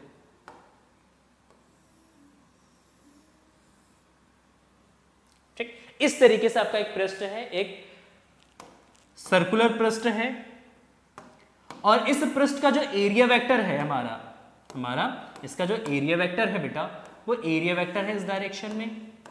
देखो पृष्ठ इस तरीके से रखा हुआ है, इसका एरिया वेक्टर इस पृष्ठ के लंबवत बाहर की तरफ होगा, तो इस दिशा में होगा, है ना। और इस पर जो इलेक्ट्रिक फील्ड है बेटा वो इस डायरेक्शन में है, और इन दोनों के बीच में एंगल कितना बनना है, मान लेते हैं 0 डिग्री बनना है। तो इलेक्ट्रिक फील्ड और एरिया वेक्टर के बीच में अगर एंगल बनता है 0 डिग्री, तो इस अवस्था में हम क्या करेंगे, जो इलेक्ट्रिक फील्ड E है इसके दो कंपोनेंट बनाएंगे। एक कंपोनेंट बनेगा आपका इसके डायरेक्शन में, एरिया वेक्टर के डायरेक्शन में, तो इसका एक कंपोनेंट बनेगा इस डायरेक्शन में E cos थीटा, और एक कंपोनेंट बनेगा इस डायरेक्शन में इसके लंबवत, that is E sin theta. तो देखिए जो electric field E cos theta होगा बेटा, ये E cos थीटा क्योंकि एरिया वेक्टर के डायरेक्शन में है, तो इसलिए ये जो E cos थीटा होगा वो इस पृष्ठ के लंबवत निकलेगा। और हमने कहा फ्लक्स में हमने डिफाइन किया है कि जो इलेक्ट्रिक फील्ड लाइंस है, जो विद्युत क्षेत्र है, विद्युत बल रेखाएं हैं, वो पृष्ठ के लंबवत होनी चाहिए। अगर पृष्ठ के लंबवत है तो जितनी विद्युत बल रेखाएं उसमें से निकलेंगे, उन टोटल विद्युत बल रेखाओं की संख्या को क्या बोलेंगे बेटा, वैद्युत फ्लक्स बोला जाएगा। तो इस स्थिति में फ्लक्स क्या होगा, फ्लक्स कितना पास होगा, तो इस स्थिति में आपका फ्लक्स पास होगा, flux phi is equal to, तो E cos theta into A, तो आप इसको लिख सकते हैं EA cos थीटा। तो phi is equal to EA cos theta, तो आप फाई को लिख सकते हैं क्योंकि cos थीटा बेटा देखो E भी वेक्टर है और A भी वेक्टर है, इलेक्ट्रिक फील्ड भी वेक्टर क्वांटिटी है, एरिया भी वेक्टर क्वांटिटी है, और इन दोनों के बीच में एक एंगल है थीटा, और यहाँ पे आ रहा है आपका EA cos थीटा। तो cos थीटा किस में आता है, डॉट प्रोडक्ट के अंदर आता है, तो यहाँ पे हम क्या लिखेंगे, इसमें लिखा जाएगा EA का डॉट प्रोडक्ट। तो flux that is equal to what, that is the product scalar product of, या विद्युत क्षेत्र और जो क्षेत्रफल सदिश है, विद्युत क्षेत्र और क्षेत्रफल सदिश का क्या है बेटा, ये अदिश गुणन के बराबर है। It is the scalar product of area vector and the electric field. तो एरिया वेक्टर इलेक्ट्रिक फील्ड का जो स्केलर प्रोडक्ट है उसी को बोला जाता है सिंपली इलेक्ट्रिक फ्लक्स बोला जाता है। बहुत टाइम बाद मैं हिंदी में पढ़ा रहा हूँ, पिछले 3-4 साल से मैं इंग्लिश में पढ़ा रहा था, ठीक है, CBSE बोर्ड को पढ़ा रहा हूँ, तो इसीलिए थोड़ा सा अभी फ्लो हिंदी में उतना नहीं बन पा रहा है, तो उसके लिए सॉरी। जहाँ जहाँ वर्ड इंग्लिश के यूज़ कर रहा हूँ मैं, तो समझ जाइएगा, क्योंकि कॉमन से वर्ड्स यूज़ करो, इलेक्ट्रिक फील्ड या एरिया वेक्टर या डॉट प्रोडक्ट, जो कि कॉमन से वर्ड्स है, ठीक है। आई होप आप इसका अंडरस्टैंड करेंगे। देखिए यहाँ पे तो हमने इसको इस तरीके से डिफाइन किया है कि वैद्युत क्षेत्र में किसी पृष्ठ से बद्ध हुआ, ये पृष्ठ से बद्ध वैद्युत फ्लक्स पृष्ठ के क्षेत्रफल तथा पृष्ठ के लंबवत वैद्युत क्षेत्र की तीव्रता के घटक के गुणनफल के बराबर होता है। इसका मतलब हो गया कि जो फ्लक्स होगा phi that is EA cos theta. इसका मतलब कि फ्लक्स जो है वो किसके बराबर हो जाएगा, वो EA cos थीटा के बराबर हो जाएगा, और इसी को लिखा जाएगा बेटा E डॉट A लिखा जाएगा। क्या लिखा जाएगा, E डॉट। चलिए बहुत बढ़िया, यहां तक समझ में आ रहा है। चलिए अब मान लेते हैं कि जो आपका विद्युत क्षेत्र है, वो विद्युत क्षेत्र कैसा है भाई, विद्युत क्षेत्र है असमान। ये तो अब तक जो हमने डिस्कस किया है, ये हम तभी डिस्कशंस करते हैं जब हमारा इलेक्ट्रिक फील्ड लाइंस कैसा होता है बेटा, यूनिफॉर्म होता है ना। अब अगर electric field lines non uniform है, तो नॉन यूनिफॉर्म इलेक्ट्रिक फील्ड के केस में हम इलेक्ट्रिक फ्लक्स को कैसे कैलकुलेट करेंगे, तो इलेक्ट्रिक फ्लक्स को कैलकुलेट करने के लिए हम यहाँ पे कॉन्सेप्ट इंट्रोड्यूस करेंगे इंटीग्रेशन का। किसका इंटीग्रेशन का, इंटीग्रेशन समाकलन का हम कॉन्सेप्ट यहाँ पे इंट्रोड्यूस करेंगे। तो मान लेते हैं एक हमारे पास कोई भी एक ऑर्बिटरी पृष्ठ है, कोई भी रेगुलर शेप में क्या एक पृष्ठ है, और इस पृष्ठ से विद्युत बल रेखाएं निकलती है इस दिशा में, विद्युत बल रेखाएं वो इस दिशा में जा रही है, मान लेते हैं, ठीक, किसी भी दिशा में जा सकती है, इस दिशा में जा रही है। अब यहां पे जो विद्युत क्षेत्र है ये असमान है, असमान विद्युत क्षेत्र है। E जो है ये बेटा क्या है, ये असमान वैद्युत क्षेत्र है। अच्छा, ये असमान विद्युत क्षेत्र है, तो इस पूरे पृष्ठ में से कितना फ्लक्स पास होगा, कितना फ्लक्स इसमें से निकलेगा वो आपको कैलकुलेट करना है। तो उसके लिए क्या करते हैं बेटा, एक छोटा सा सबसे पहले एरिया कंसीडर कर लेंगे। यहाँ पे एक छोटा सा हम यहाँ पे क्षेत्रफल ले लेंगे। क्या करेंगे, हम एक छोटा सा क्षेत्रफल ले लेते हैं। यहाँ पे एक छोटा सा हमने यहाँ पे एक क्षेत्रफल लिया इस पृष्ठ का, और इस क्षेत्रफल का मान लेते कितना बेटा, DA है। कितना है भाई, DA है। और क्योंकि पृष्ठ इस तरीके से है तो उसका एरिया वेक्टर इस डायरेक्शन में होगा, तो मान लेते हैं इसका एरिया वेक्टर जो क्षेत्रफल सदिश है वो इस दिशा में है। क्षेत्रफल सदिश और विद्युत क्षेत्र के बीच में मान लेते हैं बेटा कितना एंगल है, थीटा एंगल है। तो सबसे पहले हम ये कैलकुलेट करेंगे, सबसे पहले ये निकालेंगे कि ये जो एक छोटा सा नन्हा सा जो हमने एक छोटा सा क्षेत्रफल कंसीडर किया है, इस छोटे से क्षेत्रफल से कितना इलेक्ट्रिक फील्ड लाइंस निकल रहा है, मतलब कितना फ्लक्स पास हो रहा है। तो DA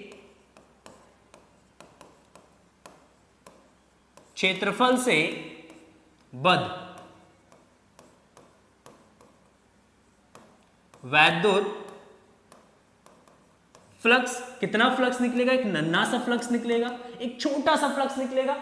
कितना भैया, तो ये छोटा सा फ्लक्स यहां पे होगा, दैट इज E.DA। क्या होगा भैया, E.DA। तो हमने कहा इस संपूर्ण पृष्ठ से कितना फ्लक्स निकला, तो इस संपूर्ण पृष्ठ का जब फ्लक्स निकालेंगे तो संपूर्ण पृष्ठ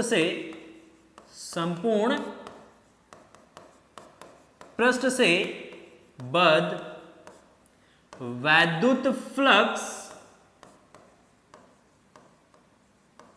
तो संपूर्ण पृष्ठ से वैद्युत फ्लक्स निकालने के लिए क्या करेंगे बेटा, इसका समाकलन कर देंगे। तो ये जब phi is equal to integration of D phi, तो ये आपका जो integration of E.DA, most important equation है, मोस्ट इंपॉर्टेंट फॉर्मूला है, इसको याद रखिएगा। डेरिवेशंस में हम यही वाला फॉर्मूला यूज करने वाले हैं कि integration E.DA is equal to what, that is the flux phi. तो phi is equal to integration E.DS। बहुत सुंदर। तो हमने यहां पे इसको इस तरीके से डिफाइन किया है कि वैद्युत क्षेत्र में किसी पृष्ठ से बद्ध वैद्युत फ्लक्स उस पृष्ठ पर वैद्युत क्षेत्र के पृष्ठ समाकलन के बराबर होता है। यहां पे ये जो समाकलन है इसको बोलते हैं पृष्ठ समाकलन, ठीक, सरफेस इंटीग्रल बोलते हैं या सरफेस इंटीग्रेशन बोला जाता है। अगर हम इंटीग्रेशन इस तरीके से वो करते हैं बेटा, अगर DL के रिस्पेक्ट में करेंगे तो DL के रिस्पेक्ट में जब इंटीग्रेशन किया जाता है तो इसको बोलते हैं हम लाइन इंटीग्रल, रेखीय समाकलन बोलते हैं हम इसको। अगर हम इंटीग्रेशन वॉल्यूम के रिस्पेक्ट में करते हैं, DV के रिस्पेक्ट में इंटीग्रेशन करते हैं, तो इसको बोला जाता है आयतन समाकलन, वॉल्यूम इंटीग्रेशन बोला जाता है, ठीक। क्योंकि यहां पे इंटीग्रेशन किसके रिस्पेक्ट में हो रहा है, DA के रिस्पेक्ट में। DA क्या है बेटा आपका, DA आपका सरफेस एरिया है, तो इसीलिए हमने इसको बोला it is the surface integral. क्या होगा, सरफेस इंटीग्रल, ठीक है, गॉट इट। यहां तक समझ में आ गया। तो आगे बढ़ते हैं और देखते हैं कि इसका यूनिट क्या होता है ना। जब हम बात करेंगे वैद्युत फ्लक्स के यूनिट की, तो इसका यूनिट यहां पे होता है वैद्युत फ्लक्स का मात्रक। तो इसका मात्रक बेटा होता है, देखो मात्रक होगा न्यूटन मीटर स्क्वायर पर कूलम। क्या होगा, न्यूटन मीटर स्क्वायर पर कूलम, क्योंकि flux phi is equal to what, that is E.A। तो E का जो मात्रक होता है बेटा ये होता है न्यूटन बटा कूलम, और A का मात्रक होगा मीटर स्क्वायर। तो ये जो बनेगा आपका, ये बनेगा न्यूटन मीटर स्क्वायर पर कूलम, ठीक। याद रखिएगा विद्युत फ्लक्स का एक नंबर में क्वेश्चन पूछ लिया जाता है कि विद्युत फ्लक्स का मात्रक क्या होता है, तो न्यूटन मीटर स्क्वायर कूलम पर कूलम, सॉरी। नेक्स्ट विद्युत फ्लक्स की जो बीमा निकाला जाएगा, है ना, बीमीय सूत्र इसका निकालेंगे, डायमेंशन निकालेंगे, डायमेंशन ऑफ इलेक्ट्रिक फ्लक्स। तो इलेक्ट्रिक फ्लक्स का जब हम डायमेंशंस की बात करते हैं, इलेक्ट्रिक फ्लक्स के डायमेंशंस की जब हम बात करते हैं बेटा, तो डायमेंशन क्या होता है, इसका सूत्र क्या होगा भैया, बहुत सिंपल सा सूत्र है, डायमेंशनल फॉर्मूला बहुत सिंपल है। तो देखो मात्रक जो हमने लिखा है, मात्रक लिखा है न्यूटन मीटर स्क्वायर पर कूलम, तो बीमा क्या होगा भैया, तो बीमा भी सिंपल सा होगा, क्या, न्यूटन की बीमा लिख देते हैं, न्यूटन की बीमा mL/T-2, मीटर की बीमा लिख देते हैं L, तो L square divided by coulomb की बीमा लिख देते हैं AT, और इसको सॉल्व कर लेते हैं। देखिए m L की घात 1 L की घात 2, तो ये जो L की घात 3, T ऊपर जाएगा तो ये L की घात हो जाएगा -3, क्योंकि ऊपर -2 है, ये ऊपर जाके -1 हो जाएगा, तो ये जो घात 3 और ये a ऊपर चला जाएगा तो a की घात हो जाएगा माइनस का 1। तो बीमा यहाँ पे होगा ml cube t minus 3 a minus 1। It is the dimension of वैद्युत फ्लक्स। Got it? नोट करिए, आगे बढ़ते हैं। देखिए अब बात करते हैं हम ऋणात्मक और धनात्मक फ्लक्स की बात करते हैं। दो सिनेरियो लेते हैं, दो केस लेते हैं, दो कंडीशंस हम लेते हैं। देखिए हमारे पास फ्लक्स का फॉर्मूला है that is E A cos theta. देखो केस फर्स्ट, यदि थीटा आपका 0 डिग्री है, थीटा कितना है बेटा? 0 डिग्री। ठीक, तो इस केस में cos 0 का वैल्यू, cos 0 हो जाएगा 1, cos 0 1 हो जाएगा तो फ्लक्स निकलेगा यहां से E डॉट। ये वाली जो स्थिति है वो ऐसा है कि हमारे पास एक पृष्ठ है और इस पृष्ठ से इस दिशा में विद्युत क्षेत्र पास हो रहा है और इसका एरिया वेक्टर भी इसी डायरेक्शन में है, क्योंकि ये पृष्ठ इस तरीके से रखा है, इलेक्ट्रिक फील्ड इस डायरेक्शन में पास हो रहा है, एरिया वेक्टर भी इसी डायरेक्शन में। तो एरिया वेक्टर और इलेक्ट्रिक फील्ड ये दोनों सेम डायरेक्शंस में होंगे, एक ही दिशा में होंगे, तो इसलिए यहां पे जो एंगल बनेगा बेटा वो 0 होगा। तो इस अवस्था में हम बोलेंगे कि जो फ्लक्स है वो आपका पॉजिटिव है। जो फ्लक्स यहां पे है ये आपका एक पॉजिटिव फ्लक्स को इंडिकेट कर रहा है। दूसरी अवस्था में, दूसरा केस, अगर सेकंड केस में अगर हम बात करें कि यदि थीटा बराबर कितना, भैया थीटा बराबर है 180 डिग्री, तो cos 180 बराबर कितना? माइनस का 1, क्योंकि cos 180 का वैल्यू कितना होता है बेटा? माइनस 1 होता है। याद करिए इसको। तो flux phi is equal to कितना होगा? सॉरी, ई ए cos 180 180, तो ये आपका जो माइनस का ई ए। तो इस केस में जो फ्लक्स होगा बेटा वो क्या होगा? नेगेटिव होगा। इसका मतलब है कि एक आपका पृष्ठ है ना, और इस पृष्ठ का जो इलेक्ट्रिक फील्ड है मान लो वो उस डायरेक्शन में जा रहा है और इस पृष्ठ का क्षेत्रफल सदिश इस दिशा में है। क्षेत्रफल सदिश और एरिया वेक्टर, सॉरी, क्षेत्रफल सदिश और विद्युत क्षेत्र वे एक दूसरे के विपरीत दिशा में है। अगर ये एक दूसरे के विपरीत दिशा में तो उस केस में हम क्या बोलेंगे? उस केस में बोलेंगे कि जो इस पृष्ठ जो फ्लक्स पास हो रहा है वो फ्लक्स आपका कैसा है? ऋणात्मक है। चलिए इसको थोड़ा सा और एलैबोरेट करता हूं और थोड़ा सा हम समझते हैं, है ना, इसको और समझते हैं थोड़ा सा। ठीक है, देखिए मान लेते हैं एक बंद पृष्ठ है हमारे पास, एक बंद पृष्ठ है। अगर इस बंद पृष्ठ से विद्युत बल रेखाएं बाहर की तरफ जा रही है, इस तरीके से विद्युत बल रेखाएं कहां जा रही है? बाहर की तरफ, है ना। और यहां पे एक छोटा सा अगर हम एरिया ले लेते हैं, मान लेते हैं, क्या ले लेते हैं बेटा? एक छोटा सा एरिया, तो इसका जो एरिया वेक्टर होगा वो भी बाहर की तरफ होगा, तो यहां पे एंगल कितना बनेगा? 0। तो इस अवस्था में हम बोलेंगे कि इस पृष्ठ से जो भी फ्लक्स बाहर की तरफ जा रहा है ये फ्लक्स हमारा पॉजिटिव है, क्योंकि एंगल 0 डिग्री बनेगा तो फ्लक्स क्या होगा? पॉजिटिव होगा। दूसरा स्थिति, दूसरा सिनेरियो कि हमारे पास एक बंद पृष्ठ है और इस बंद पृष्ठ के अंदर विद्युत बल रेखाएं प्रवेश करती है।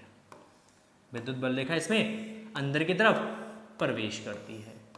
अगर विद्युत बल रेखा इसके अंदर प्रवेश कर रही है, अगर हम यहां से एक छोटा सा एरिया ले लेते हैं, मान लेते हैं इस पृष्ठ का एक छोटा सा एरिया लेते हैं, तो इस एरिया का जो वेक्टर होगा वो आउटवर्ड डायरेक्शन में होगा। किस डायरेक्शन में बेटा? आउटवर्ड डायरेक्शन, बाहर की तरफ, क्योंकि क्षेत्रफल सदिश हमेशा क्या होता है? बाहर की तरफ होता है। तो यहाँ पे ये जो एरिया है ये बाहर की दिशा में होगा और जो इलेक्ट्रिक फील्ड है वो अंदर की दिशा में है। तो यहाँ पे क्योंकि एक दूसरे के विपरीत दिशा में, तो एंगल कितना बनेगा? यहाँ पे 180 डिग्री बनेगा। और इस अवस्था में हम बोलेंगे कि जो फ्लक्स है वो हमारा नेगेटिव है, वो ऋणात्मक फ्लक्स है। तो हमने इसको इसी तरीके से यहाँ पे हमने डिफाइन किया है, परिभाषित किया है। ठीक, इसकी परिभाषा हमने यहाँ पे लिखा है, देखो कि यदि वैद्युत बल रेखा किसी पृष्ठ से बाहर निकल रही है तो उससे बद्ध वैद्युत फ्लक्स धनात्मक होता है, और यदि वैद्युत बल रेखा पृष्ठ के अंदर प्रवेश कर रही होती है तो उससे बद्ध वैद्युत फ्लक्स क्या होता है बेटा? ऋणात्मक होता है। ठीक है, तो दो तरीके के फ्लक्स हम यूज करते हैं, एक पॉजिटिव और एक नेगेटिव। अगर फ्लक्स इनवर्ड है, अंदर की तरफ आ रहा है, अंदर की तरफ प्रवेश कर रहा है, तो उस फ्लक्स को लेंगे हम ऋणात्मक। अगर किसी पृष्ठ से बाहर की तरफ फ्लक्स जा रहा है तो उस फ्लक्स को लेंगे हम ऋणात्मक। सॉरी बाहर की तरफ जा रहा है तो धनात्मक और अंदर की तरफ आ रहा है तो ऋणात्मक फ्लक्स लिया जाएगा। ठीक, आई होप आपको समझ में आ गया होगा कि फ्लक्स क्या होता है। फ्लक्स किसी भी पृष्ठ के लंबवत अभिलंबवत गुजरने वाले कुल विद्युत बल रेखाओं की संख्या को कहते हैं। अलग अलग केसेस में हमने देखा कि विद्युत फ्लक्स कैसे कैलकुलेट करना है, फिर विद्युत फ्लक्स की हमने यूनिट देखा, विद्युत फ्लक्स का हमने बीमा निकाला है और देन हमने बात किया कि धनात्मक और ऋणात्मक फ्लक्स क्या होता है।